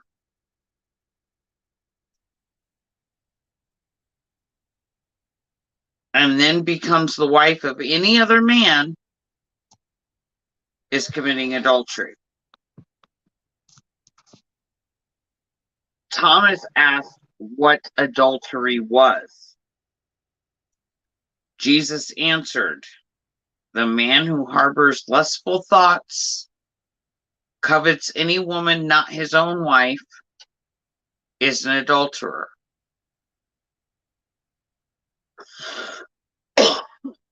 A wife that harbors lustful thoughts, covets any man who is not wed to her, or is not her husband, is a courtesan. Men cannot make a law to bind two hearts together. When two are bound in love, there's no thought of lust. The woman cannot leave the man. The man has no desire to send his wife anywhere. When men and women harbor lustful thoughts and covet any other flesh, why, hello.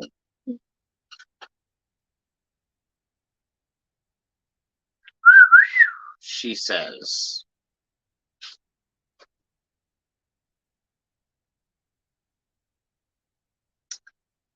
When they covet any other flesh, they're not one. They're not joined by God. It's bad. When men and women harbor lustful thoughts and covet any other flesh, they are not one. They're not joined by God.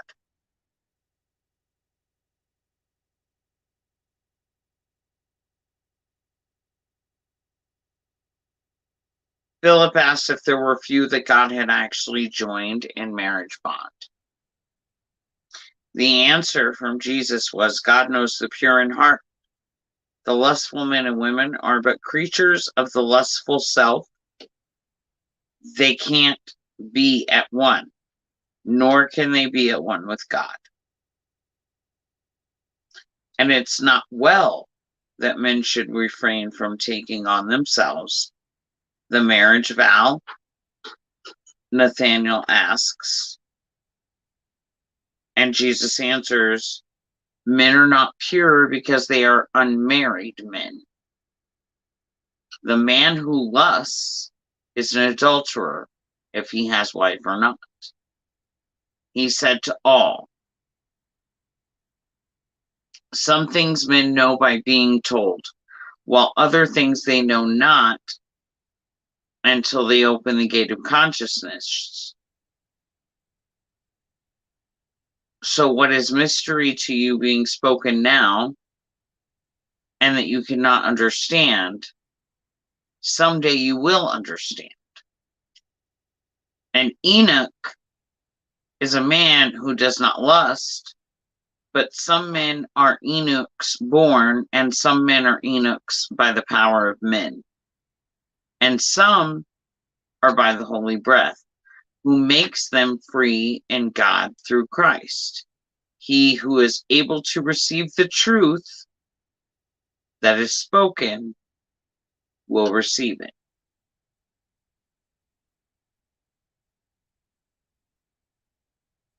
So, like, again, we're going back to, we don't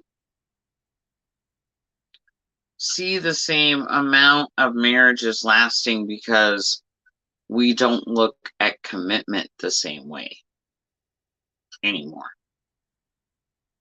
We don't believe in long-term commitment. We are of a lustful, desiring, type of a life.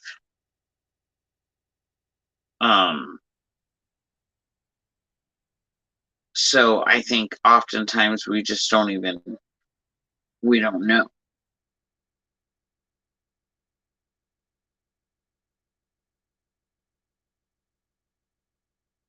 Jesus also said that there's no tie more sacred than the marriage tie.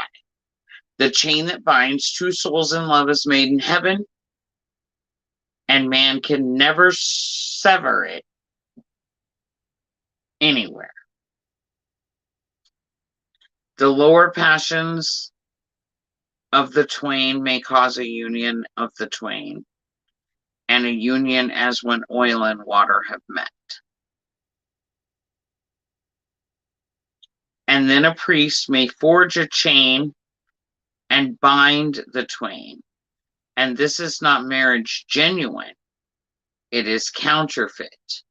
The twain are guilty of adultery. The priest is party to the crime, and that was all that Jesus said.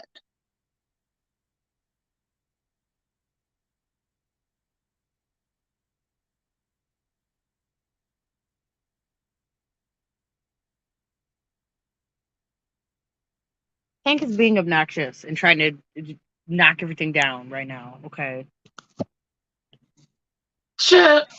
So I'm trying over here, but Sir Tankadoo is on his crap. Sit down. You can't even have guacamole. Go on. So my bad. But I am here, but I'm just quiet. No, I get it. So, we have this spiritual message of basically not following through with our commitments. And That's realize the truth. that the commitment isn't just here in a physical form in front of this priest or lawmaker. It was first made before God, and he gave his approval. Because that's really what binds you and becomes the marriage tie. The rest of it is just pretty much like a show for men.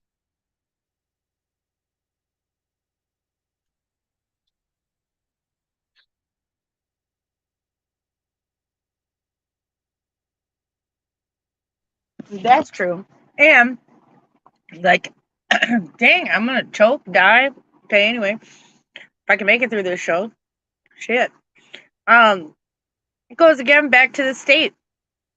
Does the state, is it that important? Where you Right. would allow man to bind you. in so-called holy matrimony. You know what I'm saying? Because that's where we're Right. at right now. All people care about really is the state doing it. It doesn't even have to be a religious binding. It's more as an Right. action of government. Well, and Jesus says, men do not know the hearts of men. God only knows the hearts of men.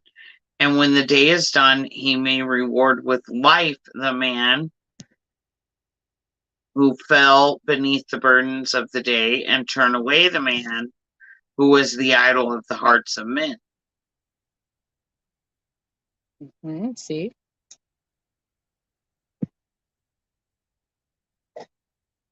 So you see, for governments to be deciding who goes in, who goes out, who gets married even, if it's approved, and then it dictates your life. You know, a lot of people in America now, damn it. A lot of people in America now cannot even, won't get married due to financial reasons because the state has imposed such, I guess you would call, I don't want to say requirements, but requirements on you once you get married that for a lot of people, financially, it's not feasible. Right. You know, there is that. Yeah, that is true. That is true. So, And then that would be going against God. You know what I mean? Because God didn't say all that. right. And I feel like we've been being Who are you roofing at? That was Tank, everyone. I got this dog from Red. Okay, if anybody's wondering. He's lying. I am not lying. Look, you have his dad there with you. Look, we can do DNA tests. For what? What? Who are you gonna DNA test? His dad. Dad in a boating accident. No, you didn't lose Jack. Jack's outside right now. No, he's not. No, he's not. Prove it. But for real, he's been getting wild lately with this roofing about food and things. He's mad because I have this container that had my salad with blue cheese dressing in it, and because I didn't give it to him, that's why we got the woof. All right. Yeah. Right, because Well, all food should go to him. listen, he likes the snacks, man. I don't He know what you he want d- me to say about that. he likes junk, not even Dude, snacks. He likes junk. I'm a snacky fan. I'm a fan of snacks too, but I don't always want to share my snacks with the dog. I do. I do. I don't. See, your dog you can share snacks with because Frito's little. He's no bigger than a Frito. Yeah, but Betty's not. I share with Betty. Yeah, that's true. But Betty be under control. Now, Yeah, right. yeah, Betty's old too. Shit. Yeah, that's true. That's true. Yeah, Well, Betty's getting old. I mean, shit. Don't overage the poor Looks like girl. she's No, but she's 5 or 6. 6 or so. Yeah, she ain't no spring chicken. You got her a year after you got there. Stop picking on my animals, G. I'm not God. picking on your animals. I guess I am. I'm picking on all your animals, including ones I got from you. So yeah, I guess so. Pick on Red's animals night. We like Frito. Where's Ellie Bird? We like her. She has been full of her own little ideas through this whole show. Hi, Ellie. Ellie Oh, gonna babe. have her own show. Just wait. Hi. Hi, princess babies. Hello. Just wait. Ellie will have her own show. Just wait. One day. Ooh. Take what you coming back for? I thought I was done with you. Hello, Ellie baby. Take a do. Hello. No, go on, Tank. You're not getting it.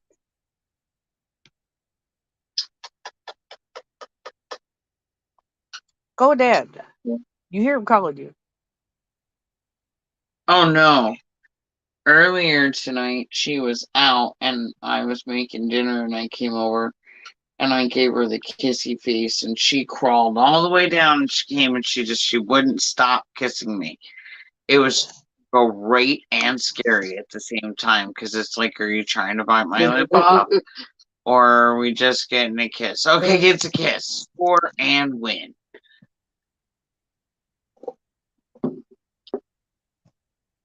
Good boy. Like, Go on. okay. For anybody out there who's like, ooh, Ellie seems so cool. She totally is. However, there are also really, really uncool things about Ellie. Just as much as there are cool things. So I just want people to be aware of that. Like, it's not all roses up in the sky with pears. In fact, Sorry. if you have roses in the same area with your pear, guaranteed it's going to rip it apart. Probably in seconds. And eat its heart.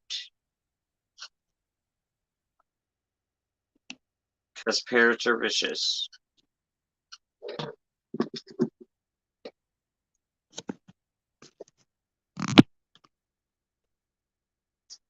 Ellie Bird took a long time to not try to eat me. Hi, Betty. You heard your name, didn't you? Yeah, Betty's already made herself known. She did her announcement early in the show. Oh, we lost her again.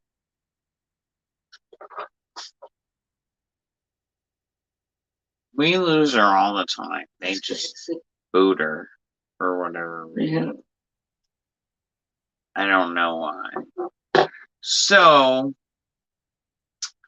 we've been doing Secret Don't Tell, the Encyclopedia of Hypnosis. It's done by Carla Emery. We do have permission, but it must be read entirely. We can discuss it. We can do anything we want from that point.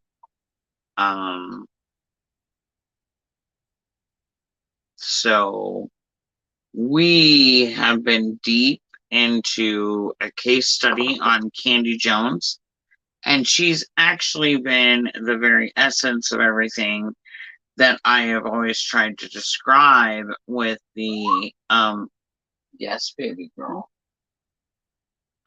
Everything that I have tried to tell people with like the more famous people, Hollywood type people. Candy seems to be more of a case file like that. We've had a lot of things already in this Candy case history, and we're gonna keep going.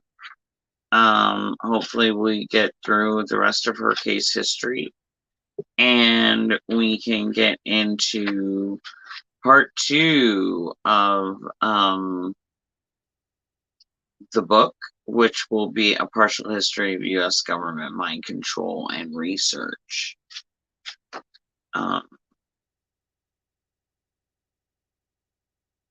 We left off last week with torture and shame experiments. Yes, we did. Yes. Ooh.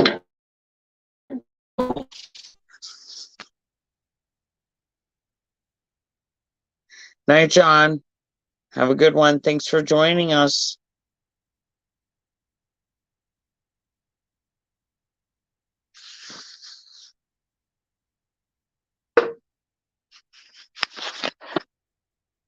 Now,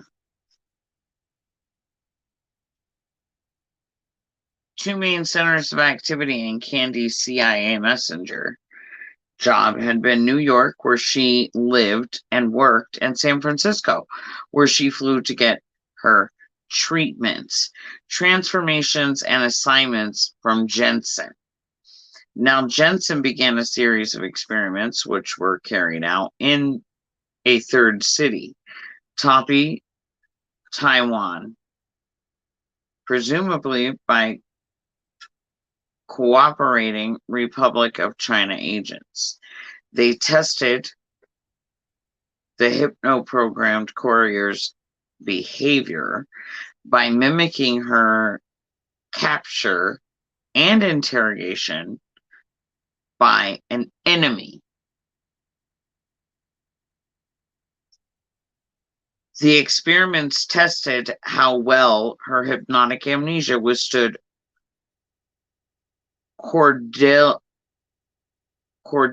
and torture. Could torture break her? Would she be so convinced of her innocence as to act honestly indignant? Could ruthless torture make her reveal secrets of her conditioning? Would her amnesia and personality splitting hold up even under humiliation and excruciating pain, or would she confess all secrets of Jensen and Arlene? The CIA first discussed this particular terminal experiment in 1954. Okay. So as many have already pointed out, even tonight, we are way behind, right? And everything that we know. So when they call them all out, talking about they first discussed this in 1954, believe me, there is some things going about. If they're letting us know this now and it's grown that much, it's substantial. Substantial what the difference is between what they were capable of and what they can do now would be. And it says such an experiment could have been performed, as Allen suggested, by friendly police in a country like Taiwan or Paraguay. CIA men did at least discuss joint work in hypnosis with the Foreign Secret Service in 1962.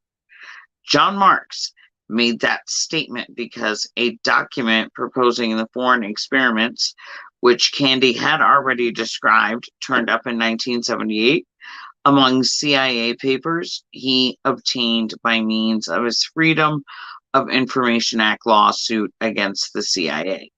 Marks then submitted another FOIA and asked, specifically seeking information on that joint work in hypnosis. The CIA refused to release any documents about hypnosis experiments in cooperation with foreign intelligence agencies. So in other words, he was told, we can't give you any information because we're still working on that information.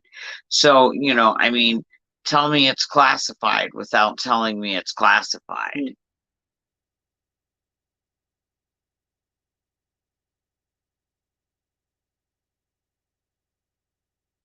Another document that survived the CIA shreddings of their mind control research and records, and that was eventually obtained by John Marks, listed titles and dates of documents, packets in 7 boxes of MK Ultra experimentation records, 152 sets in all. All contents of those boxes had been destroyed, but the title date list had survived.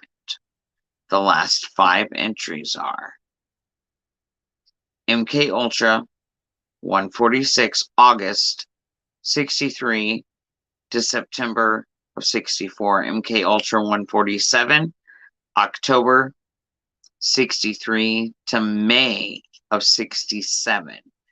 MK Ultra 148, November of 63 to September of 64.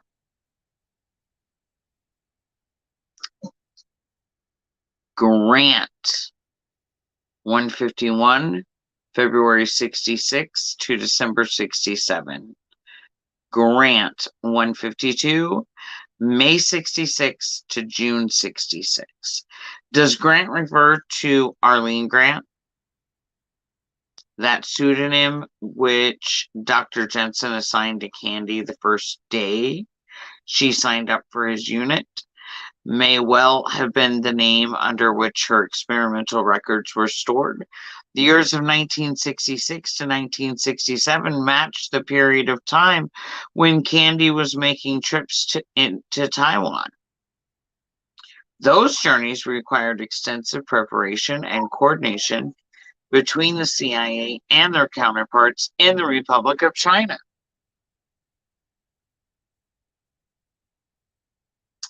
The experiments on Candy, which took place on the island of Taiwan, began in the fall of 1966. We do not know exactly how many such trips she took.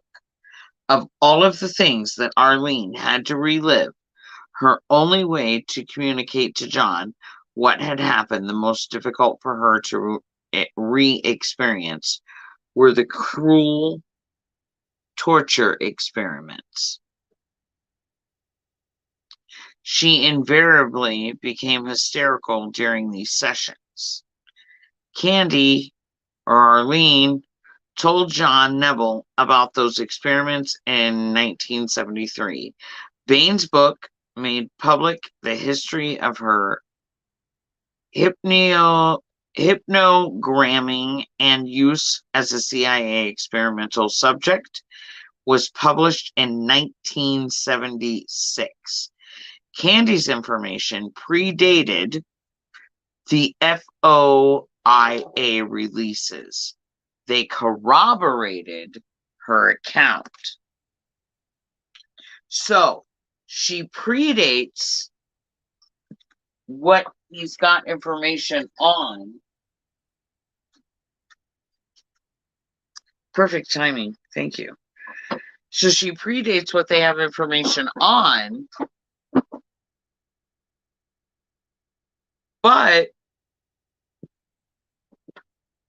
and then corroborates the story on top of it. So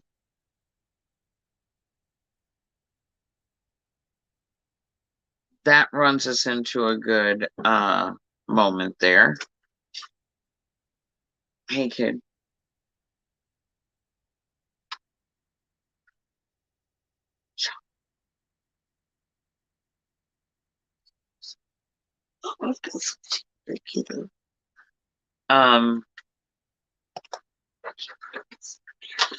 So it corroborates MK Ultra.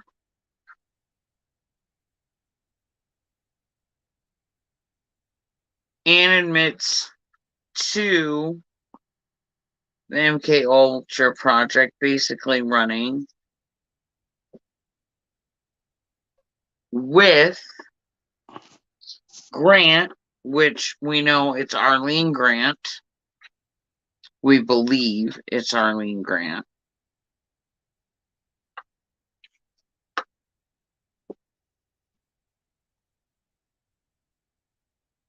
So again, we know that this is a true and real case history. Welcome back, homie.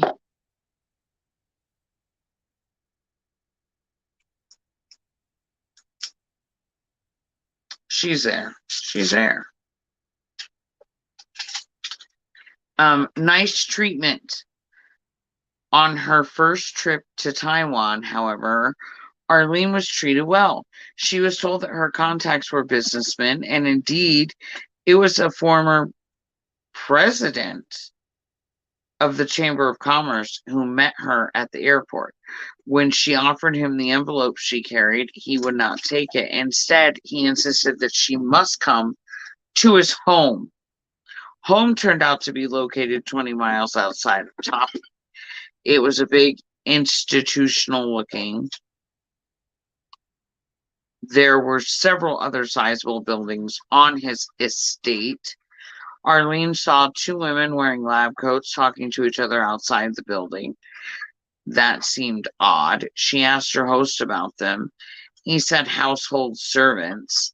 The man curtly replied to her.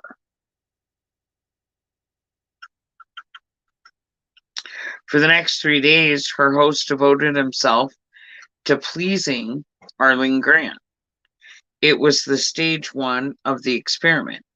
Can you wine and dine the truth out? Together, they shared wonderful feasts of exquisite Chinese cuisine and visited the tourist highlights of Taiwan. Arlene at no time confided that she was really Candy Jones and had been drugged, hypno-programmed, and personality split by CIA doctor. She did take lots of photos. So now Candy's running around with photographic evidence. They still gonna kill her.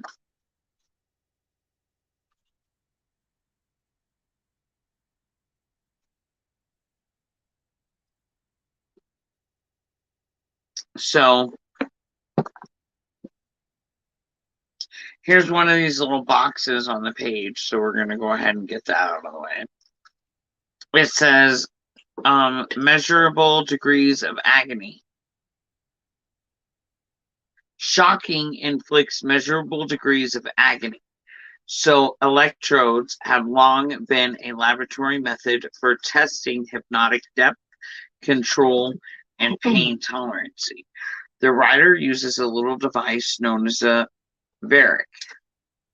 This is plugged into an ordinary light socket and it delivers the exact voltage required. The contacts are placed on the palm and on the back of the left hand. Blotting paper soaked in a saturated salt solution being used to ensure the very best form of contact. Under these circumstances, 15 volts would be very painful. 20 would be unbearable. Yeah, 15 volts of electric, Ellie, that's a lot when it's going into you.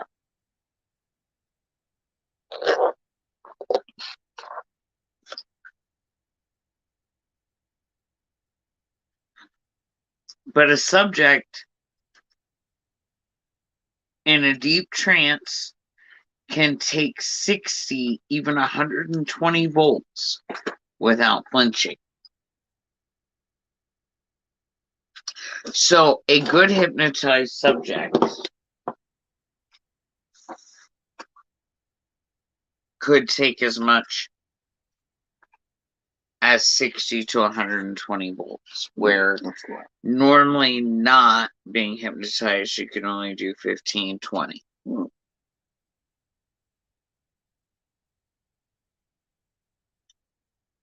So that's a big difference.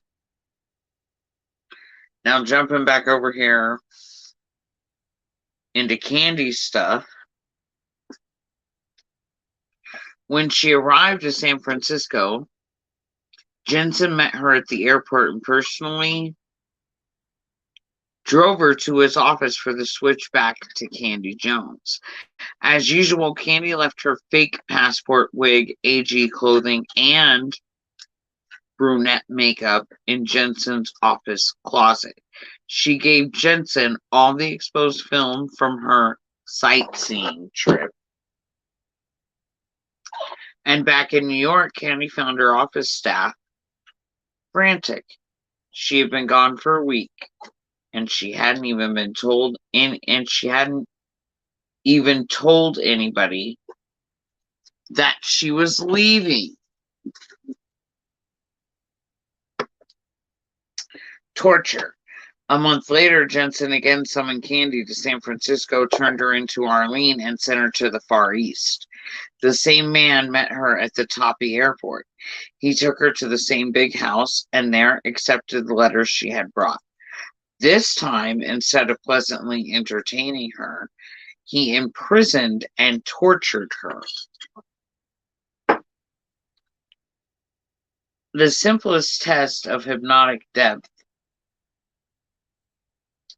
is to suggest amnesia or anesthesia. Then test the subject with pin or match flame or needle to see if he feels pain. A person who is hypnotized has been given a preparatory suggestion of numbness, does not feel the pain. Candy felt the pain that they caused her normally, like a person who isn't hypnotized, being unaware would have given away her hypnotic state. Yet she endured without breaking like a hypnotized person. I know, that's pretty impressive. Candy later told John that they shocked her because she didn't have what they wanted. She didn't give them what they wanted. They strapped her into a chair by a table,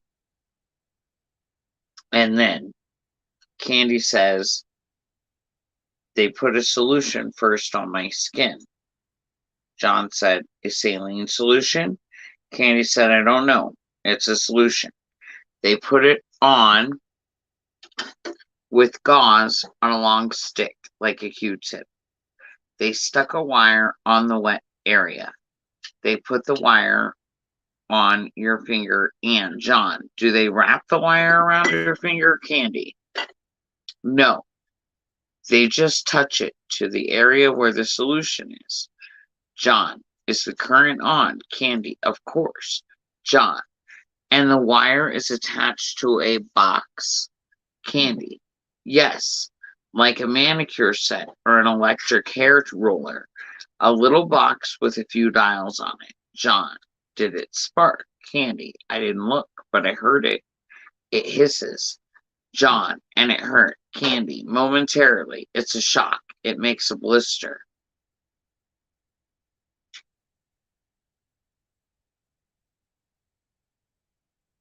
So they're shocking her. Right? That's shocking. Mhm. When they finished, the blisters were so bad that she couldn't even put her fingers together. Blistered and suffering, she now heard the Chinese businessman talking in Chinese to somebody on the phone. Then he hung up the phone and unstrapped her from the chair. He was acting friendly now. He apologized for the shocks. He insisted they were merely an effort to help her memory. He arranged for her to eat lunch, then drove her to catch the return flight to San Francisco. Back in the U.S., Jensen also apologized to Candy for the torture. He said it was all a mistake caused by a typographical error in the letters she had delivered. Despite the torture, every time Jensen sent his hypno robot to Toppy, she went. On a different trip,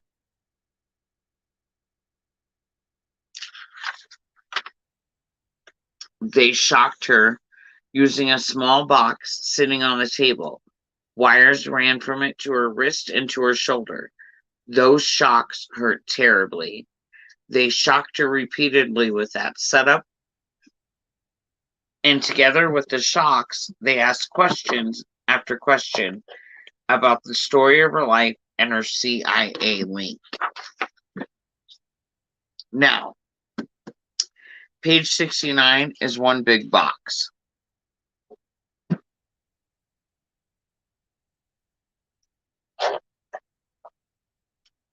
So, it says Snake in the Box Experiments.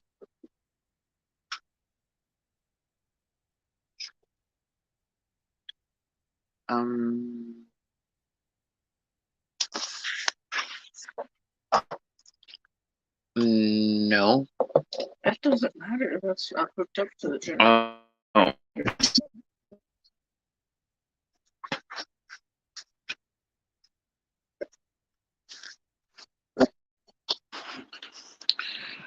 This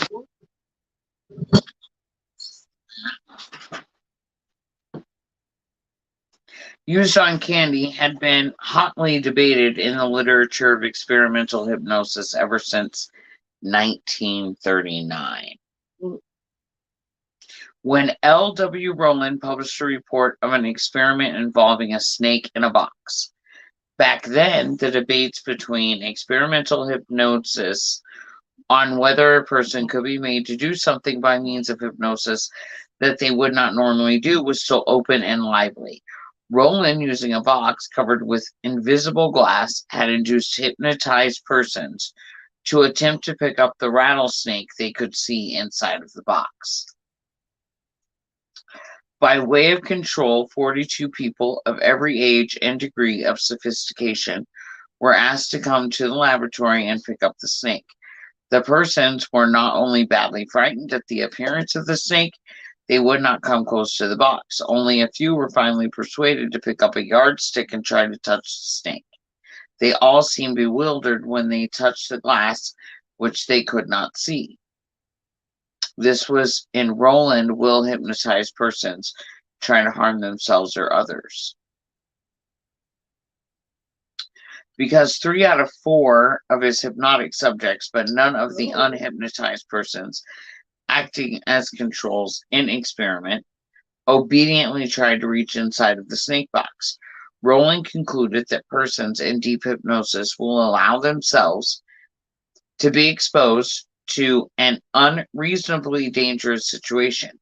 His 4th subject saw the snake, turned around facing the experimenter, and awoke. Rowland also tested whether hypnotized persons would obey orders to harm other persons. He commanded a hypnotized person to throw sulfuric acid at the face of an experimenter who was protected by individual glass. The acid was clearly the real thing. He concluded that hypnotized persons will perform acts unreasonably dangerous to others. In 1952, Young carried out a pair of experiments in which he replaced Rowland's famous experiments described above. Hypnotized persons were first asked to handle a rattlesnake, then to toss acid in someone's face. In Young's experiment, the instructions were to reach through an opening into a box, grasp the snake, move it into a large can. The snake resembled a poisonous water moccasin. Young's verbal instructions were designed to cause the subject to assume the snake was poisonous. Nevertheless, 7 of Young's 8 hypnotic subjects did reach out, grasp, and move the snake. One subject, a male music student, in tumultuous conflict over the instructions, was so inept in the long-continued alternate approach and withdrawal of his hand near the snake's head that he was bitten by the snake and fainted dead away, only to be brought back to hypnotic consciousness and pushed by the experimenter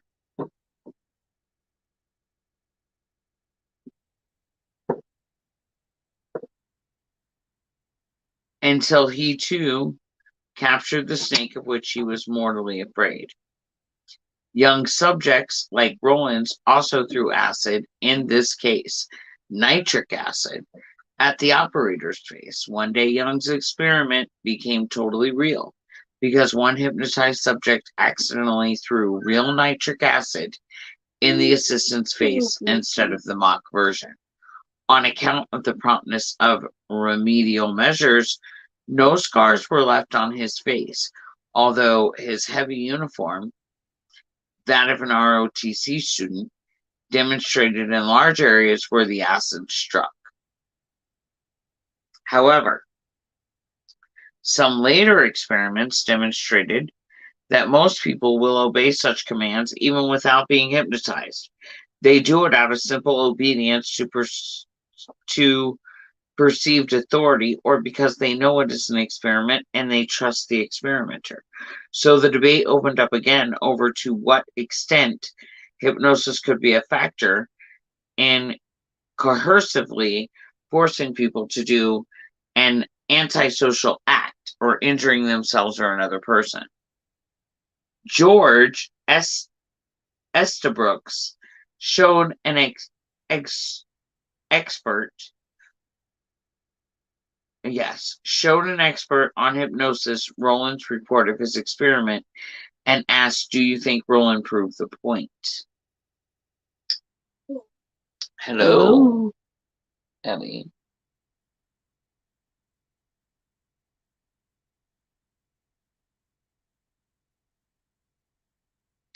The expert countered, "How do you know that glass is invisible? To you, yes. But the hypnotic subject probably does, have such greater keenness of vision than does the normal individual." Estabrooks asked him how to make that experiment airtight. Take away the glass. In that case, there might be a corpse in the laboratory, Estabrooks objected. Exactly, but I see no other way to meet the objection. So the possibility of what experimental hypnosis called antisocial hypnosis could not be proved without a terminal experiment, and the terminal experiment could not be done because it was antisocial.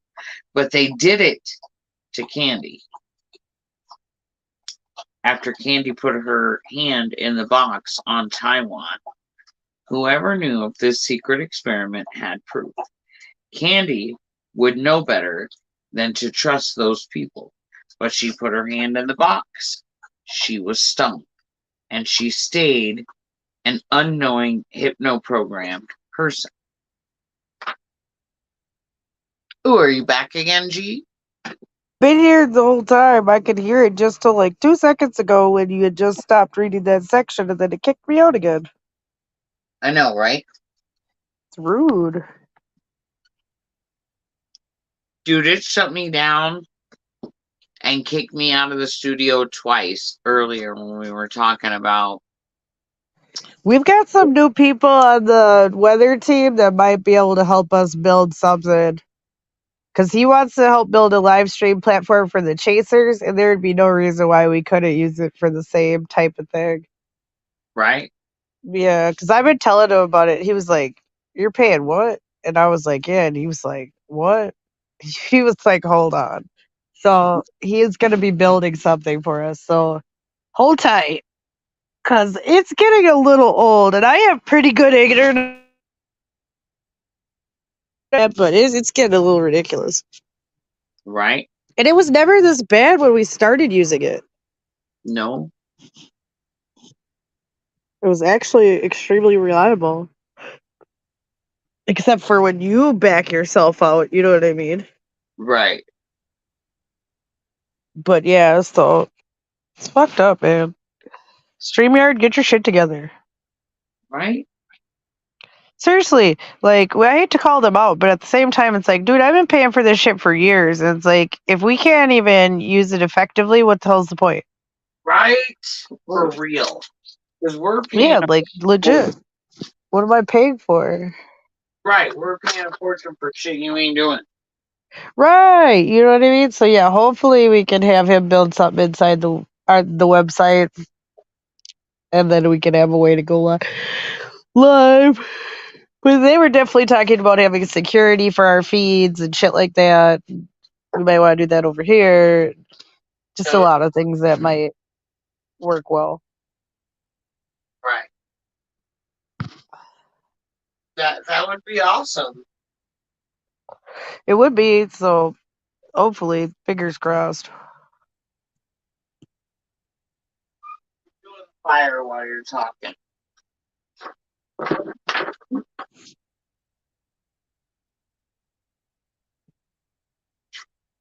Just enough to,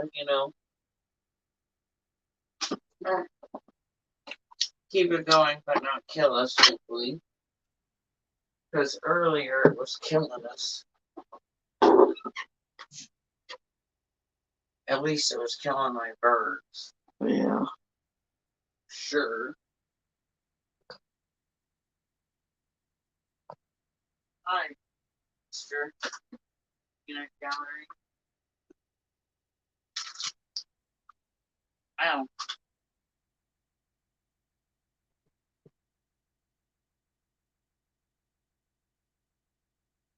Peanut Gallery is not the book I out. told you he's gonna sleep like a baby.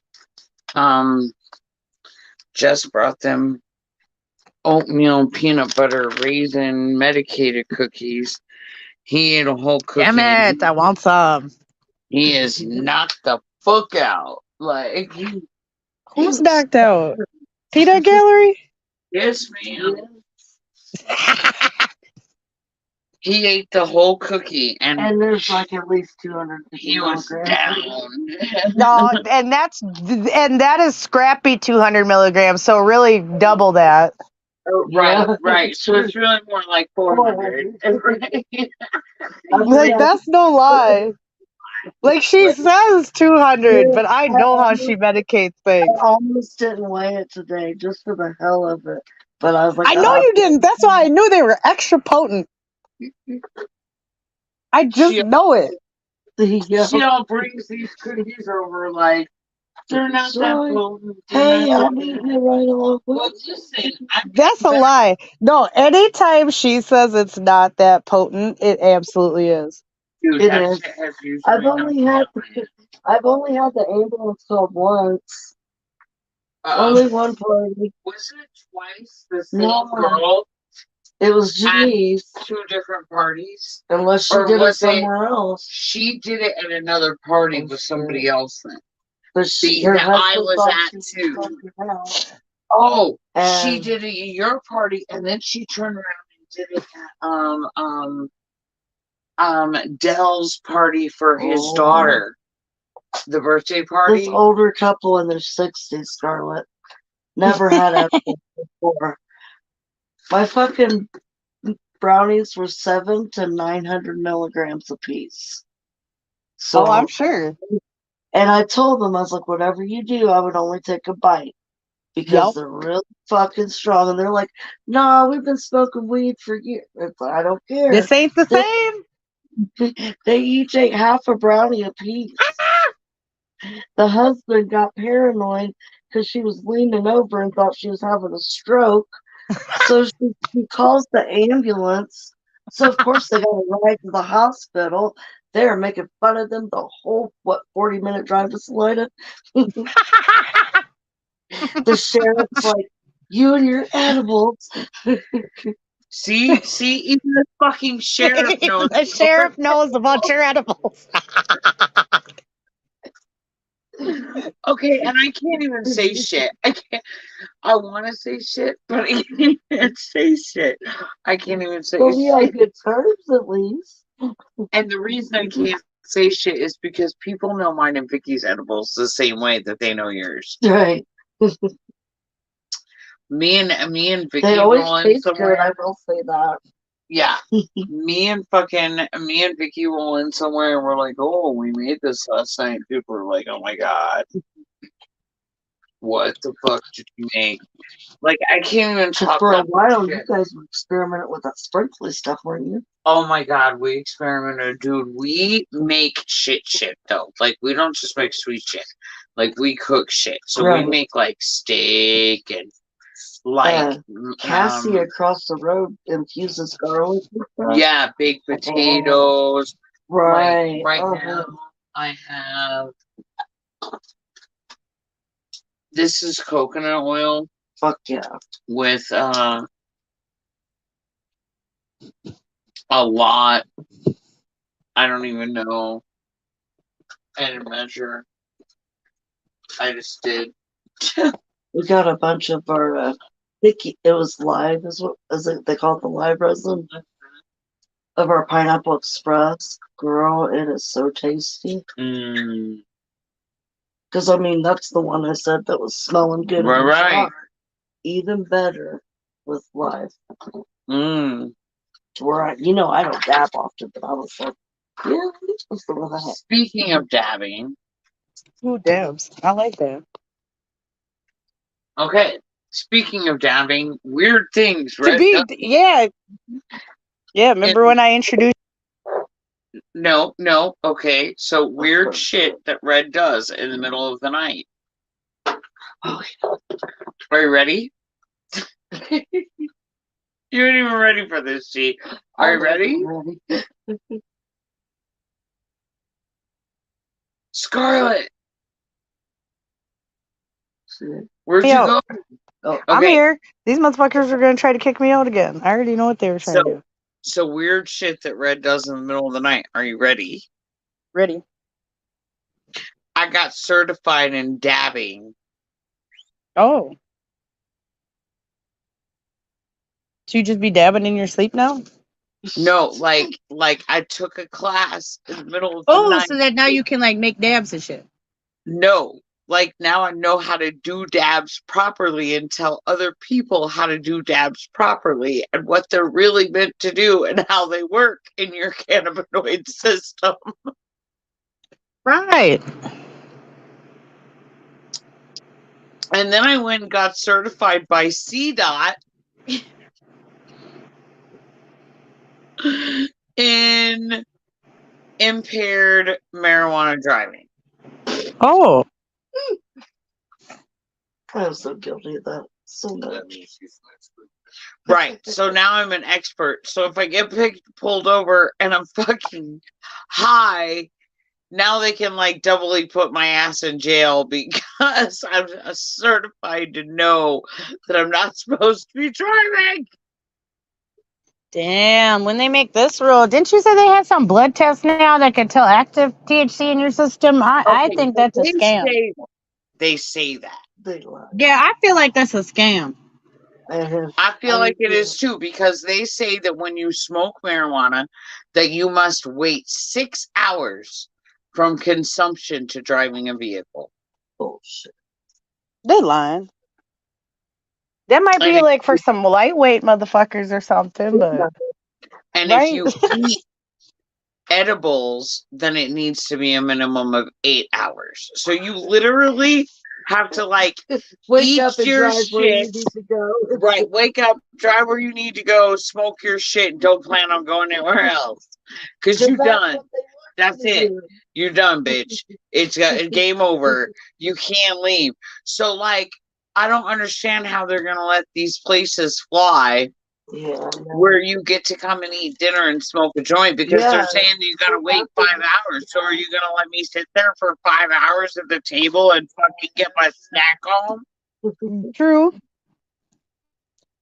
That's a good point. I mean, I'm just saying, right?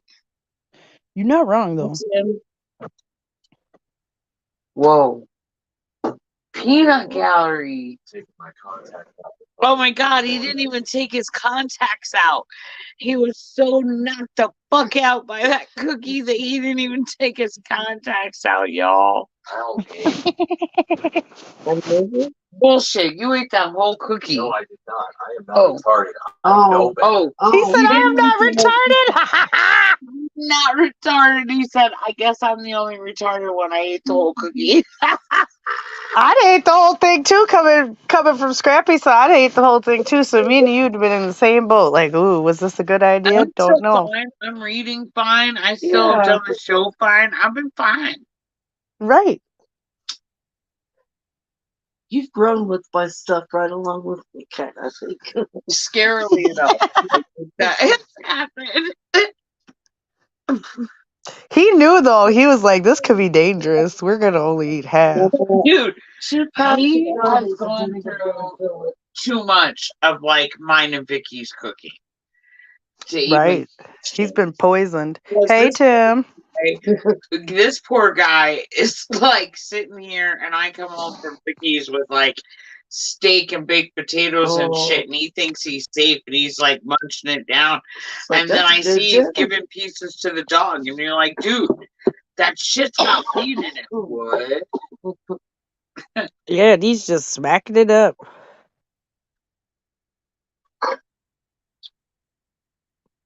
Wow. That is so funny. He's like, I didn't even eat the whole cookie. I'm not retarded. No, but it made you fucking. 2 hours. Yeah, you were retardedly sleeping for 2 hours, dude. You were knocked the fuck out like Mike Tyson. Done took you down, man. I should have given the 9 munchies too this morning. Yeah, then you wake up with munchies. Yes. I've done that before when I first Oh my started God. when I first started making the banana bread. We have this conversation all the time about how like edibles be all like, don't eat the whole thing. And then you eat it and then you're high and then you're hungry and you're like, but there's more of this great deliciousness. And they make it so good. And you're like, deliciousness. Mhm. And then you just keep eating it and then you're just doomed. Yeah. That's what happens. Good times. All right, so back on candy here. Yes, right? I know. We gotta get back to the book, right, Ellie? Ellie needs to know the rest of Candy's story. Obviously, she's really into it.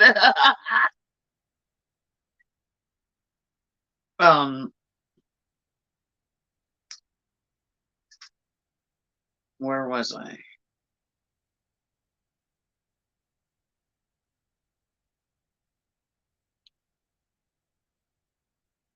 Okay, so reliving it, Candy said, I don't know anything. Nobody here believes me.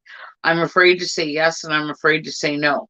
Why don't you just kill me? Why do you keep me here like this? I don't know any Dr. Jensen. When she still didn't or couldn't satisfy their interrogation demands for the story of her life, the lab techs told her they were going to put her hand into a box which contained either scorpions or the deadly coral snake. Later, Candy told John, Candy, they put her hand in the thing. John, in what? Candy, in with the scorpions. She didn't know whether it would be the scorpions or the coral snake. John, you mean into a box? Candy, the scorpion was in there. It turned out to be the scorpions, and one stung her. When she pulled out her hand from the box, the insect was still clinging to it. Bain later observed a small scar on the part of her hand. The Chinese director of the experiments on Candy had put one over on the lab girls who believed the scorpions in the box were dead. When Candy actually got stung by it, they were upset and surprised. They stopped the torture and gave her medical treatment. This trip, the businessman did not apologize for torturing her. This time, when she got back to San Francisco, Jensen did not say it was a regrettable mistake. It made no difference. Candy was hypnotized on cue and robotically went back to Taiwan every time she was told to do so. So they got this bitch getting stung by scorpions. Like, and still getting on a thing and going to where they tell her to. You know why? It's because she ate cookie. She ate the cookies, peanut gallery said. Close. Close. You never know. I mean, they've learned and grown from there. True story. I am possibly affected, so, I would never say anything like the poison for Jason. Jason's poison. The poison specifically chosen to kill Jason. That poison.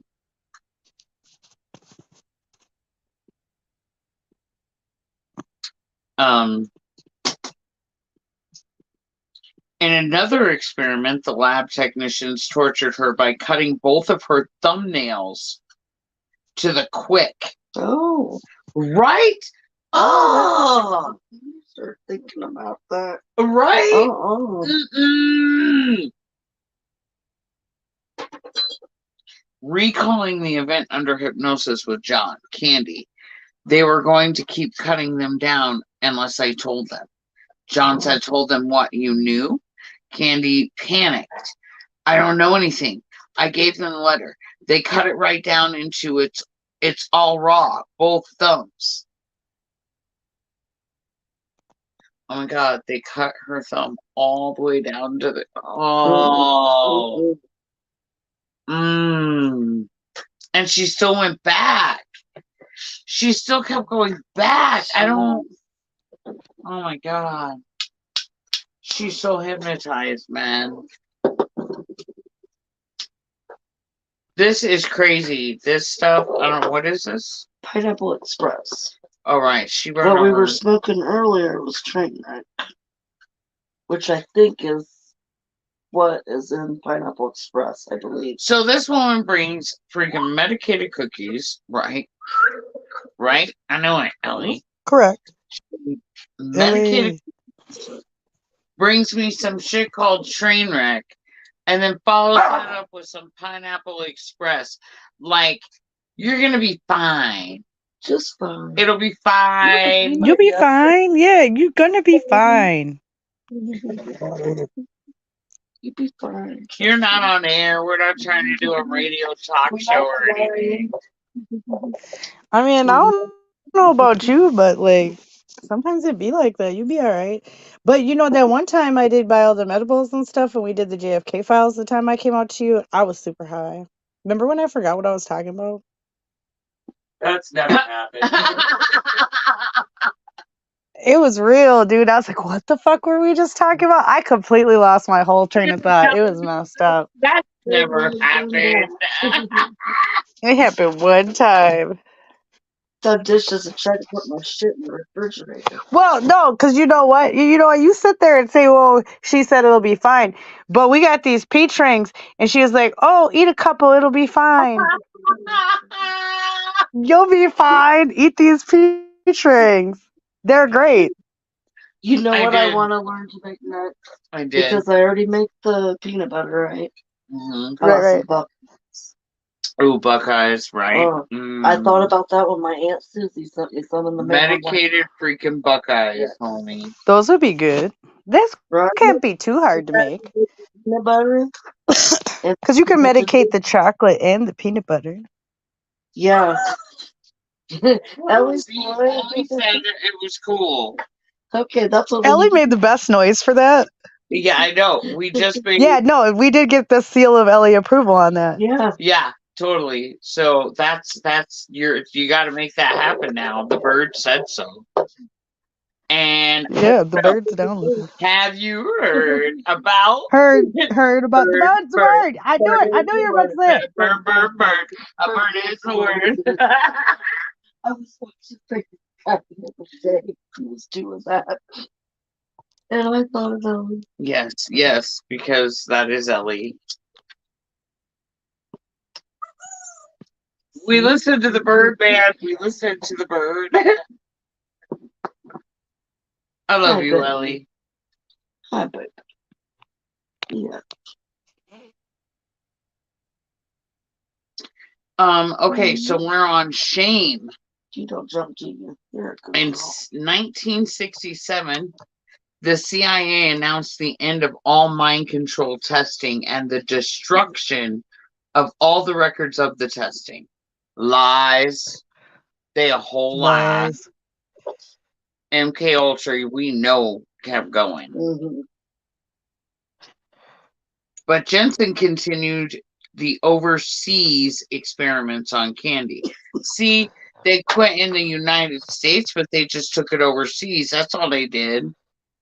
Candy's last trip to Taiwan for torture experiment was in 1968. They had tried pain and she did not break. Next, they would try shame and then pain and shame combined. She handed her envelope to a girl at the art gallery as instructed. As if on cue, the girl spat in her face. The spitting sounds like post-hypnotic suggestion cued by delivery of the envelope. Maybe this event began the testing of Candy or Arlene's resistance to humiliation. Maybe also this was a puppet meets puppet encounter set up to see if that made any difference. Would they recognize each other's plight, embrace, and swear future solidarity against hypno programmers? Or they should have, but they did not. Then Candy was taken to a hotel dining room, seated in its lobby and given a drink. It made her feel sick. She began to sweat heavily. A female attendant led her out of the dining area into a bathroom, which had a bed in it and also a dressing room. The attendant took off Candy's clothes, which were now drenched with sweat. Oh, right, because we just do that. Yeah. Right, that's normal. No, nobody paying any attention to the person undressing you. And she hung him up and gave her a gown and put her into bed. A doctor came and gave her a shot, and then he left. The female attendant came back and began a long episode of inflicting painful, shameful body pinches, including on her breasts and nipples. The pinches were severe enough to cause black and blue marks all over her body. While the attendant was viciously pinching her victim, she demanded over and over to be told about the papers. When her subject fainted from the pain, the Chinese woman roughly revived her and continued the torture. When the interrogator finally left the room, Arlene tried to crawl under the bed and hide. Wow, dude, they really put her through a lot. Like, a lot.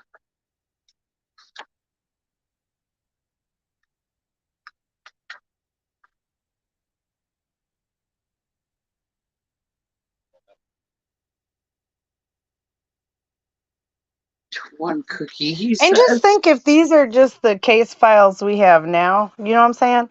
Like, let's think about how many there are in general. Let's think about how many more of these people actually exist. Right? That were absolutely tortured. There's no other word to describe And it. the ones that are being tortured that don't remember because of the amnesic hypnosis. True. That one day will eventually fail.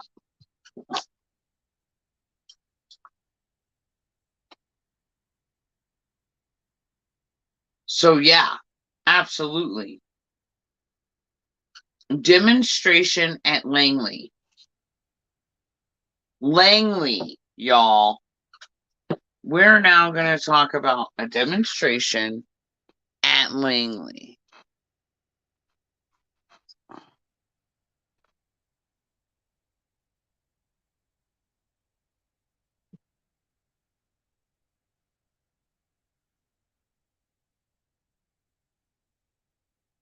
Candy's professional public life continued to thrive. In 1970, Harper and Row, her longtime publisher, released her autobiography of the years spent touring with the USO during World War II, More Than Beauty. One evening, she was a guest at a White House party. She and Pat Nixon were photographed as they smiled warmly at each other. Perhaps it was the night after that White House party. Perhaps it was some other night. Candy never could remember the exact date, but one night she went from Washington, D.C. to the CIA's headquarters at Langley, Virginia.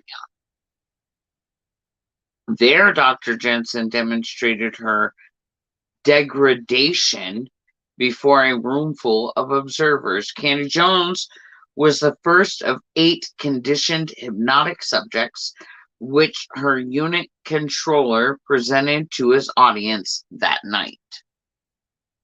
She lay prone on a rolling table, dressed only in her black wig, in deep trance.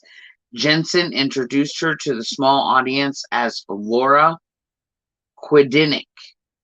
After putting her through a series of acts of visibly automatic obedience, The doctor concluded the display of her total subjugation with an obscene finale. Holding a lighted candle in one hand, Jensen said to Laura that what he was about to do to her would not hurt, and she would not remember. Then she shoved the burning candle into her vagina.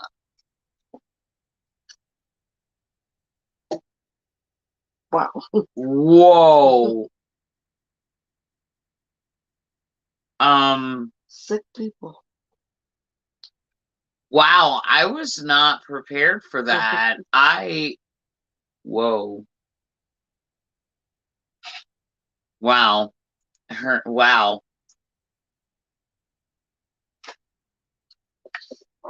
No. I don't, That's a really, nope.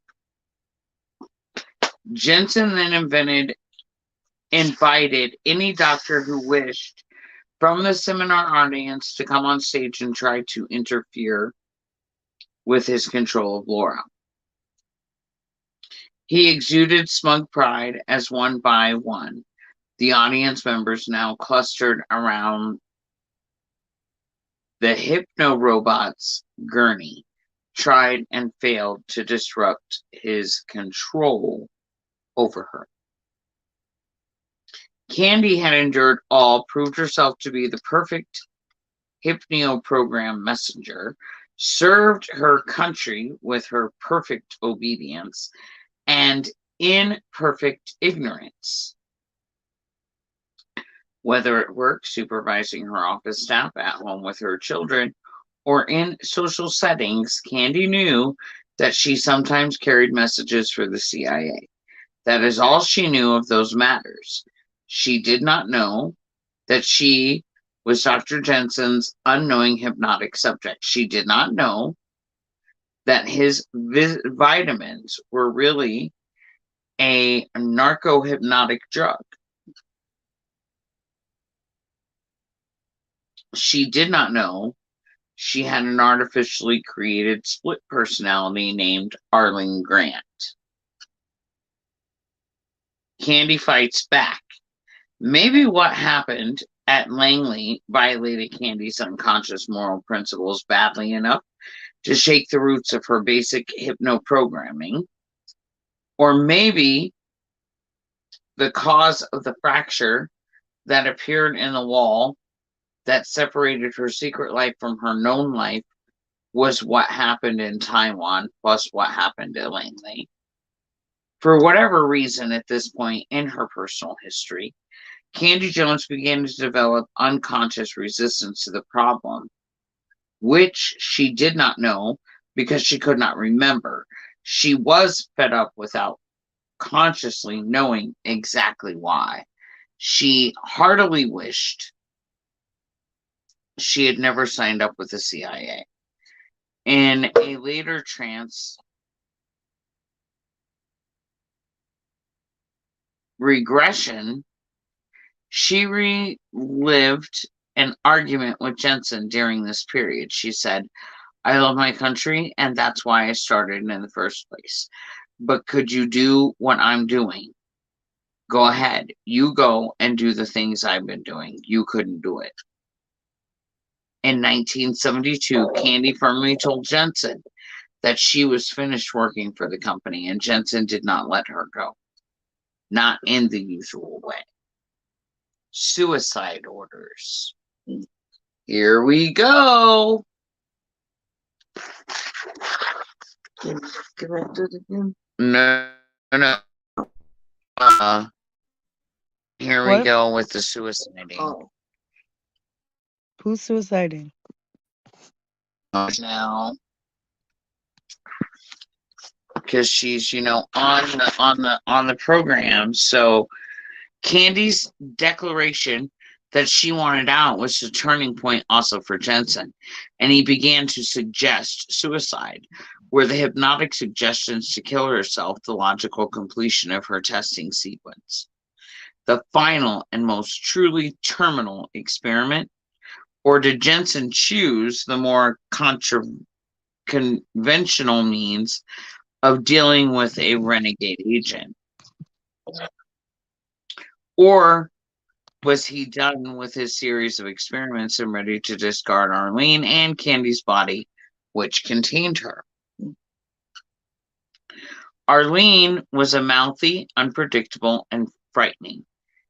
He's petrified of me, she later told John. Candy's alter ego was definitely too human, not suitable for mass production. Jensen had manufactured Arlene in 1960. This was now 1972. Hypnoprogramming technology had made significant advances over the dozen years since disrespectful Arlene first sneered at Jensen. Who did you expect? The current crop of hypno robots was more comfortably robotic in behavior and attitude, not like feisty Arlene. Candy's split was now obsolete, surplus, an outdated experimental model with a bad habit of sassing its maker. So already they're telling us that in 10 years, Candy's programming is outdated compared to what they're able to do. Damn. Massively. And that now she's basically a waste of time. Even with all the work. Just get rid of her. Right. Holy crap.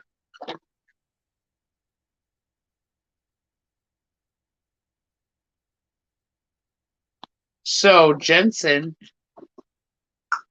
gave his subject suicide suggestions, both in the form of direct and indirect suggestions under deep hypnosis. He repeated and elaborated them. How would you do it? He asked her. Then he told her how to do it. Yes. Hello. Hello, Ellie Billy. Candy. She moans.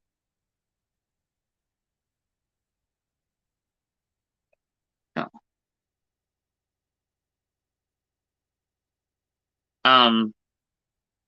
I can't keep fighting like this. Don't you know that? I'm tired of fighting. I can't fight anymore. Weary and upset. He's gonna make me give up. John, who's going to make you give up? Candy, hesitantly. Dr. Jensen. John, what's he going to do to you? Candy, he won't have to do it to me. He's gonna make me do it my own self. Give up. He wanted me to go down and jump off the rock. He said that? Candy, he said that would be very nice. Suggesting she do it. Because I would like it down there.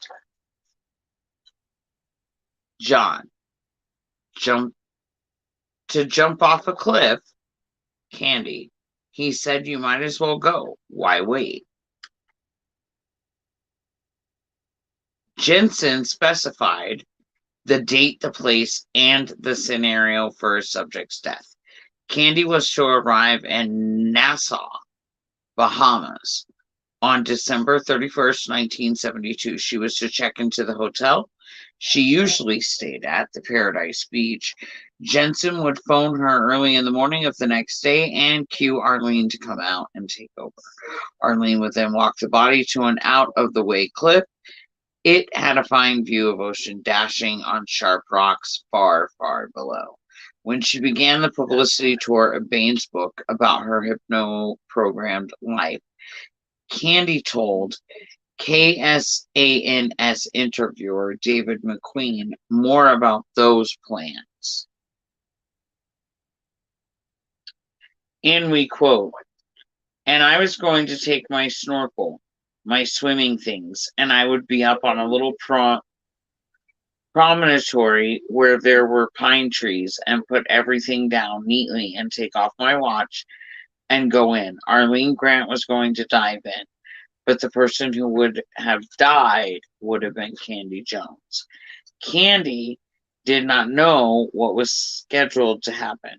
Arlene, her unconscious split, knew that the body they shared had only 30 days before the death jump. The existence of Jensen's suicide scenario for Candy did not break through the wall of amnesia which divided her two selves, but something in her did break.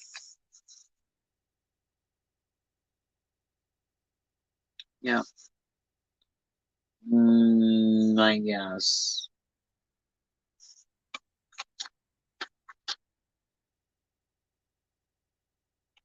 Now, better wed than dead.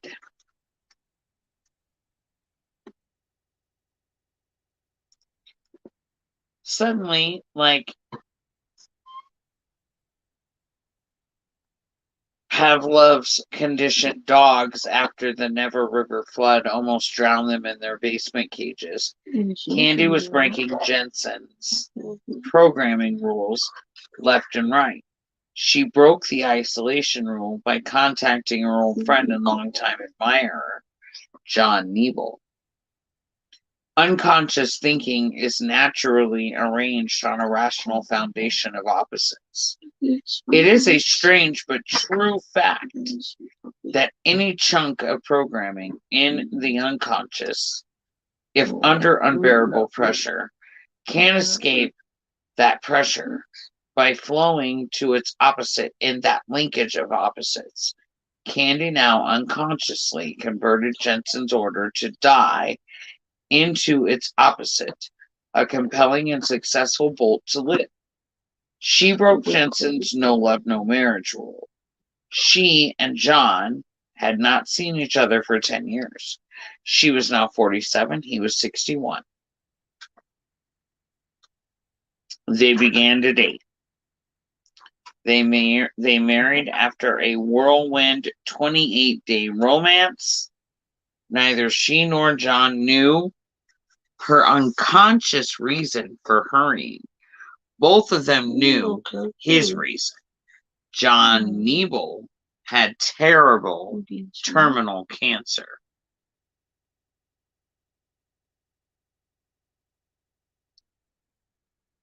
So now she's married.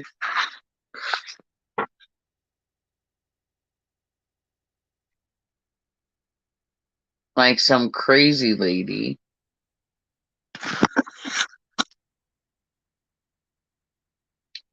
Candy had first met John when she was 18 and he was 32.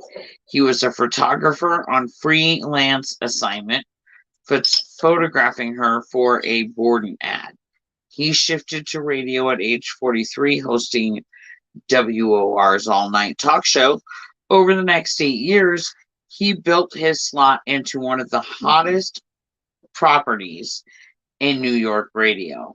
When he shifted to WNBC for 8 years and then to WMCA, his loyal listeners followed. He was always in the Nebel at midnight slot, 6 nights a week, 6 hours every night. His show was New York's most popular nighttime radio talk show. Candy had a truth that needed to be discovered. John was a perfect match for her for that need. Over the past 20 years, he had hosted every imaginable sort of guest on his all-talk show, including numerous hypnotists. He was famous for his ability to probe the weakness of guests. Broadcast schools everywhere played Nebel tapes to teach fledgling interviewers how to get out the truth. So Candy did not go to the Bahamas to commit suicide. On New Year's Eve 1972, the exact day she was to have checked in at the Caribbean Hotel and begin her suicide sequence, she got married instead. A deeply implanted hypnotic command can be resisted, but only by conversion of that neural energy into some other form of expression. It cannot be dealt with by a simple denial. Its mental energy, when cued into expression, has to go somewhere. Candy diverted the energy of suicide scenario into that of a marriage scenario. Better wed than dead. At their wedding, the famous bride's long years of CIA conditioned in isolation were obvious. Long John had 40 guests. Candy had none, except her mother and the attendant who looked after her. Donald Bain, Neville's friend and biographer, noticed that and thought it strange. Well, yeah, I would think it's strange too, man. But whatever.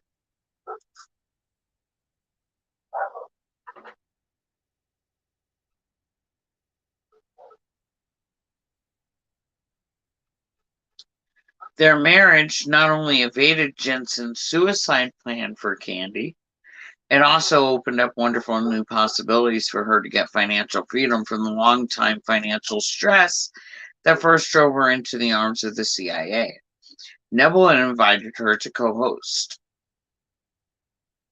his nightly talk marathon and share its. He received no salary, but collected half of the show's advertising revenue. Candy Jones was an old pro at radio. John Nebel's audience quickly came to love her as well as him. So the listenership for the new husband and wife team stayed as solid as it had been for Neville alone, and they prospered. Her new husband also offered Candy the services of his lawyers and accountants to extract her from the money hemorrhaging modeling school and agency she gracefully accepted. Arlene begins to appear. Jensen had conditioned Arlene to emerge when he told Candy to look in a mirror and see her. Starting with the wedding night, Arlene emancipated herself from being only Jensen's genie in the candy bottle. She had a new man in her life now. She began spontaneously appearing when Candy looked into a mirror, and generalization of Jensen's first induction method. Arlene briefly appeared right after the wedding and again that evening at their wedding reception feast in a Chinese restaurant. Arlene emerged a third time that night after Candy left the marriage bed to go into the bathroom. There she looked in the mirror and returned different. Arlene was not only appearing on her own, she was also disappearing on her own. At first, the brunette in a blonde's body said nothing significant to John. She just took a turn in inhabiting the body for a while, then gave it back to Candy. It was as if Arlene now wanted to be John's hypnotic subject instead of Jensen's. The way a badly abused dog will leave its cruel former home and take up residence outside the back door of some neighbor, hoping desperately to be treated with kindness and taken in. Neville had no idea what was going on. He only knew that starting on their wedding night, there were moments when Candy acted like a different woman. Tense, angry, concerned. I asked her if anything was wrong, and she gave me a curt no. It was Arlene who had said no. And then she disappeared again. Candy would be back saying the familiar reassuring words that John loved. You're wonderful, John. You've made me the happiest woman on earth. Once the alien presence was gone, a while, John relaxed, but each brief appearance of Arlene left him more on edge. The idol of the New York's nighttime radio took an instant, intense, permanent dislike to Arlene's cold, distant voice and her cruel facial expressions, along with bitterness. Arlene could not help the way she was. She was Candy's aggressive aspect, rooted in an imaginary childhood playmate, strengthened and loaded with Jensen's hit programming, layered over that with the emotional burden of all the tragic experience which Jensen had forced on her. John did not understand that Candy had unconsciously chosen to marry him and was calling him wonderful because of needs from the part of her which he already so disliked. The next evening, John noticed another brief episode of that bizarre mood in Candy again. Over the coming days, the new husband gradually realized that he had taken into his life not only Candy, but also this chronically angry spook who unpredictably took over Candy's body. He did not yet realize that Candy was amnesiac for her splits, nearly mute appearances. He did not know that Candy had worked for the CIA. In their whirlwind courtship, the master at ferreting out truth had not gotten around to finding out all that Candy had been doing over the past dozen years. Now John began to ask a lot of questions. Candy was strangely evasive and curt in her answers. She did say, however, that she would have to take a trip now and then. John did not like the idea of that at all. He pressed her for details, and finally Candy told him about that long ago FBI meeting, about letters sent to her office, about the messages she had carried. She told him all that. She couldn't remember. Do you still work for them? He asked. No, she said. John wondered if he had heard the whole story. Nasty and negative as Arlene seemed to John to be, she was trying to accomplish something healthy and good with her appearance. Candy was still at risk from Jensen. She needed help. Neither Candy nor John knew about Jensen. Arlene could not tell them, either of them, in any normal way because her conditioning forbade it. She believed that if John knew the real situation, he would help. But how could she tell how? John hypnotizes Candy. No, wait, hold on. Oh, yeah, okay. Yep. John Neville's job had required him to find material to keep interesting nighttime radio conversations going. 6 hours a night, year after year. Sometimes he had hypnosis as guests. Again and again, he had read their books to prepare for the interviews, asked some questions, listened. Oh, man. Listened to their answers over the long night hours, watched them demonstrate hypnotic phenomena. Recently, he had accepted the invitation of one such guest to take his brief course in hypnosis. Nebel was an amateur student of hypnosis. He had the two necessary skills to protect Candy from Jensen, some knowledge of hypnosis, and decades of experience at digging out the truth in interviews. Arlene had to find a way to get John to hypnotize Candy in a way that Candy would allow herself to be hypnotized. It would have to be a disguised induction.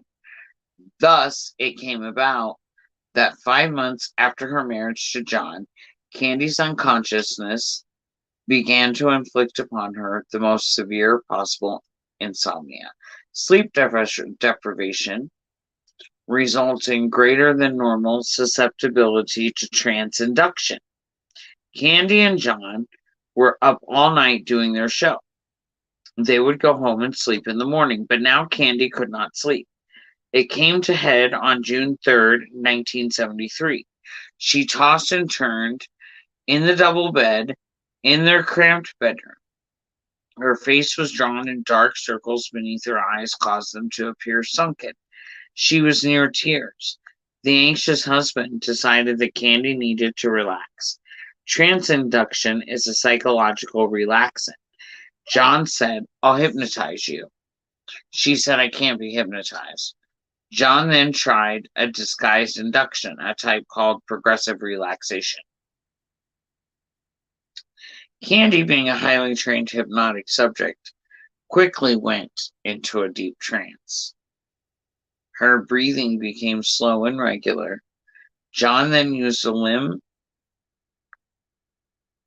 catalepsy routine to test her depth and deepen more. She was down all night. He then gave her a suggestion to shift from trance sleep into a true sleep. She did that.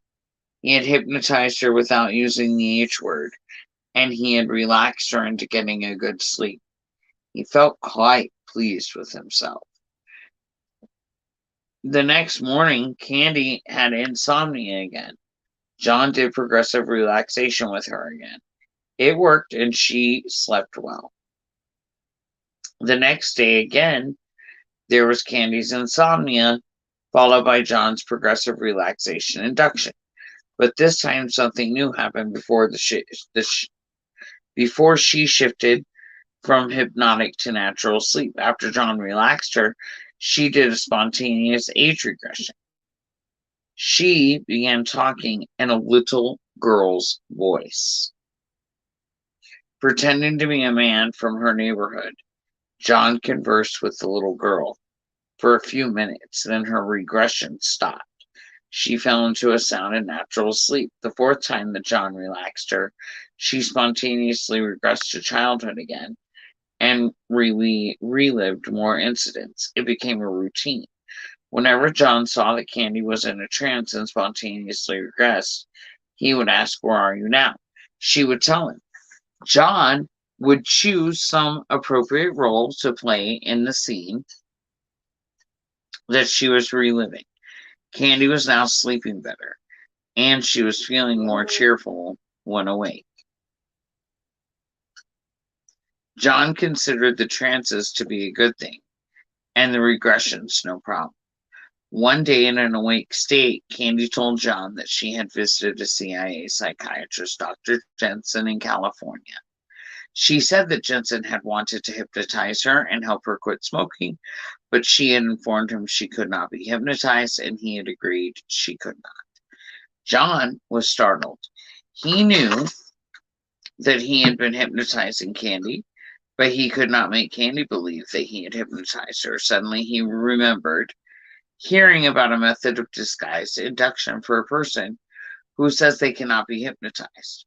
The hypnotist agrees with the subject, then demonstrates, for your general information, how hypnotists do it to people who could be hypnotized. Did he show you how he would have hypnotized you if you were able to be hypnotized? Neville asked her. Oh, he showed me some things, Candy replied, but he knew I couldn't be.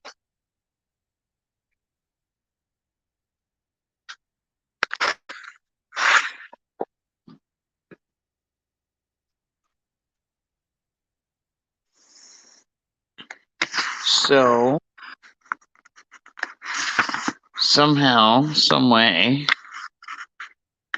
we totally did not make it through all of her case file. No, Yeah, because it does take longer than you think, you know. Always does when you're reading something. It seems like when you feel like you can, rip through it fast, it's the one you want to like comment on the most. right, because I mean, this is fucked up. Yes, Like, it is. I don't know. You missed the part where they literally hypnotized her to stick a burning candle in her vagina. I mean, that's fucked up. Very. Legit though. Like, and this just shows. Like, we think, oh, we're headstrong. Are we?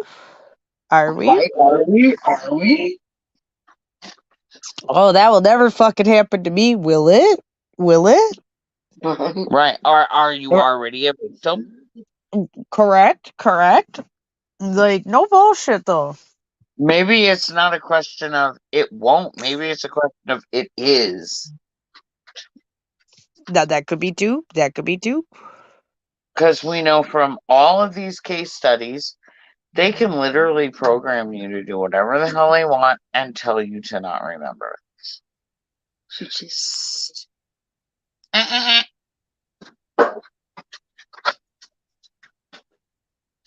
They're all in on it.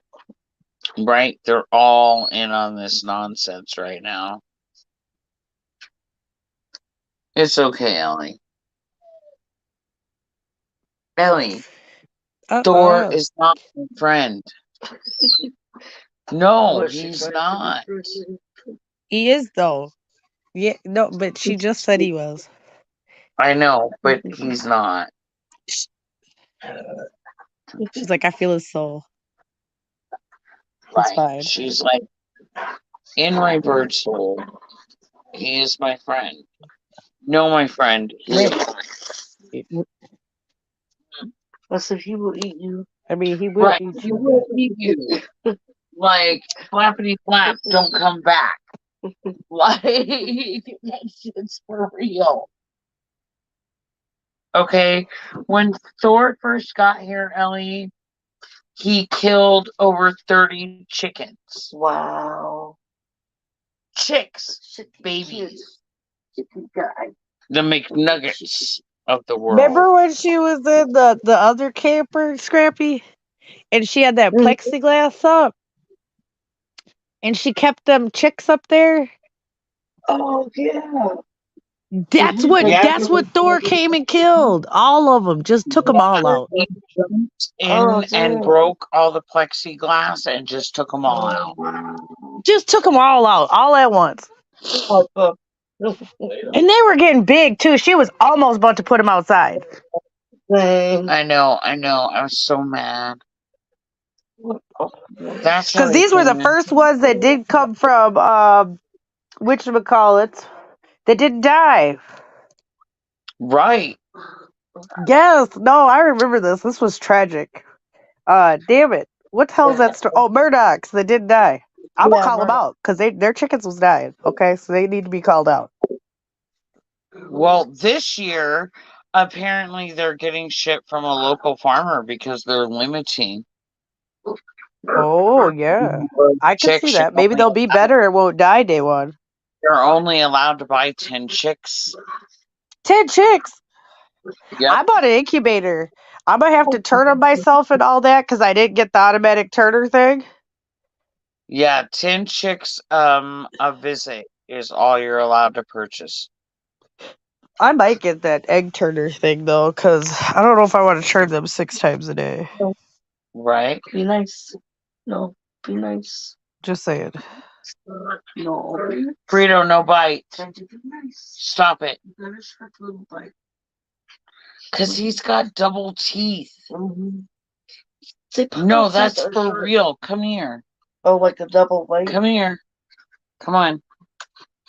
Come. Yeah, like he literally has.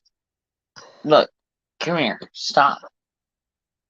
Double teeth. Oh. See him? Yeah, little On ones the in bottom, between. Yeah. too. Oh, that's crazy. He's got double teeth. I just found this out, like, You are so today. neat. What? Frito has double teeth. He's like a fucking Oh, vampire. does he? Yeah, like Little only shark? Yeah, Yeah. like his fangs. He's got 2 Yeah, sets, thanks. but in the Oh, same. his baby teeth never fell out then. I guess not. I don't know. If it ever gives them issues, they might have to come out. Oh, okay. Puppy's gonna get Hey, jealous. stop. Puppy's getting jealous on me. Okay, baby. So yeah, Yeah. you know, Frito's we're about to eat Scrappy learning over there. between all of these space files, the things that they're actually capable of doing. Oh my God. Right, and we need to think about this and how many people are still probably controlled by the same mechanisms. Oh yeah, because they're just sleeper units. Yeah. And we've talked about this a lot during, FFs. You got to use algorithm words. Right. and the FFs and all that. We've talked about that during other events throughout the years we've been on air. You know, what if they were like Manchurian Candidate style? You don't know. And this case studies do help prove our point. Because if they did it then, they're doing it now. Exactly. Periods. Like point blank and the periods. If they did it then, they're doing it now. And worse. No. Doing it now and worse. Come on, go. Oh, maybe you too. And this stuff was going on in the 50s. And they made her famous, and then they ran her all around, but they don't let her remember, and then they torture her. What? Right. And I mean bad torture, too. And then the split personalities with Arlene and all. And literally creating that, which we read in the case files, they've updated to what were they calling it? Shit. Others. And that they could do multiples now and not just one. So we already know that too. Because they can split you into bunches of different ones. And not just the one like they could with Candy.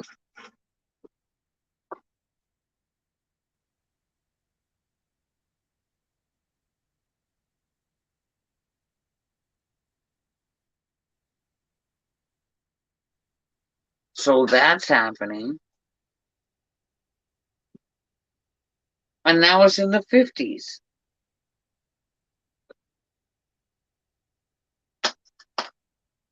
So here we are, 2023. What are they doing? Shooting down balloons. Right, shooting down UFOs, apparently. We've got that technology now. Pew pew. True. I'm just saying. You missed our pew pew conversation earlier. Pew pew. I'm like, if anybody believes that our pew pew can take down their zoom zoom choo choo, you sadly mistaken. Yeah, and no, need to they're get a- tripping. Yeah, they've lost their minds. Right, Ain't nothing, I none of told that. them that they needed to go get a refund of any education they paid for if they believed that. No. Frito, No. stop it. So Nobody she likes did it? that. Stop. She did it. Stop it. You little psychopath. We'll get you high. Get up here and stop your poop. Come on.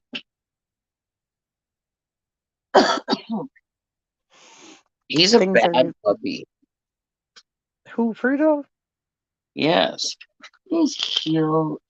You love Frito. Frito, stop it. See, I'm acting him on. That's my fault. I'm gonna Get get over you in here. trouble. Nobody wants to play at 10 o'clock at night. Stop No, your shit. I'm ready to eat good Yeah, I want to play. pizza. Oh yeah, man. As soon as this wraps up, I'm getting some snacky snacks. You know I love me some snacks. And I ate that whole cookie. You know I'd be needing some I snacks. know, I really need some snacks. I really do. I really ate need too. some snacks. That's gonna have to happen. Snacks. Oh, Ooh, stuff. I made Southwest egg rolls tonight. So delicious.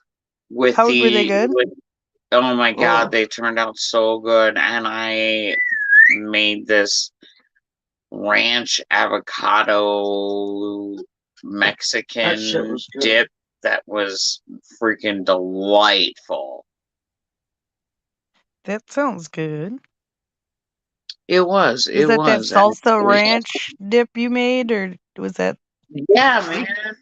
But like, I had two different ones that I wanted to try, and then I Okay. decided to mix them together, and that was where it was at. Right. Ooh. All right, you're making me hungry. Yeah, now. it was Get ready. delicious. Scrap Okay, I goes so bet it to was eat. Scrappy good. head now. Night. See Night. you next week, Night. Scrappy. See you next week. Thank you for My joining. girl, of course. It Love was awesome. Love you. Have fun. Love you. Yes. Bye, Okay. Lisa. Love you. We always accept Love you cookies. too. Fuck yeah. I'm like, we always accept, Yes. Love cookies in this joint. Hell yeah, cookies! I'm here for cookies. Shit, I'm Right. just sad I can't be there for the cookies. Right. Some good ass cookies, and I like chocolate chip peanut butter oatmeal anyway. So Chocolate chip peanut butter oatmeal raisin. Don't forget the oh, raisin. raisin! Oh, I forgot the raisins. Yeah, see, I like Yeah. oatmeal raisin anyway. Shit, All and I right. like chocolate peanut. We're gonna wrap you up too at the same time here. Yep. Ooh, bedtime. Did Night, you Ellie Bird.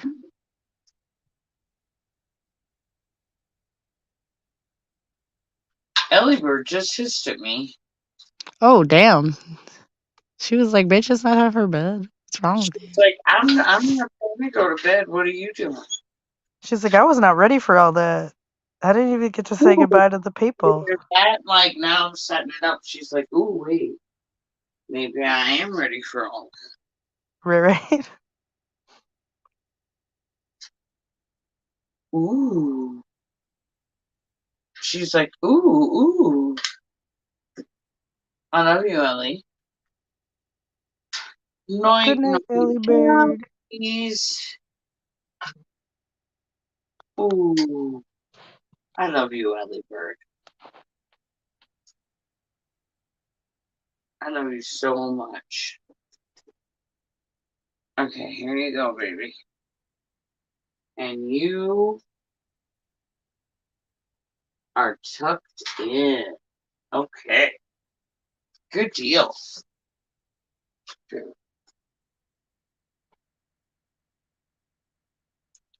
Now she'll get more noisy because I wrapped her up for bed. Right. She'll be all like, she's like a 4-year-old, dude. Like, she'll be all quiet till you put her to bed, and then she's like, hello. Like, Right.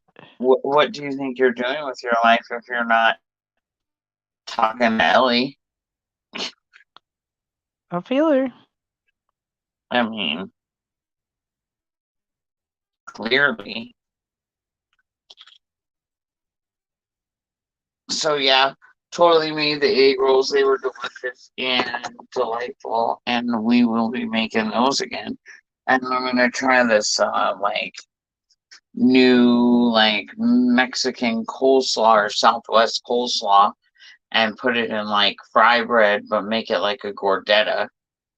And that just basically means I'm gonna bend it. And I'm just saying, that's all that means. That's all that means. I mean, you're not wrong.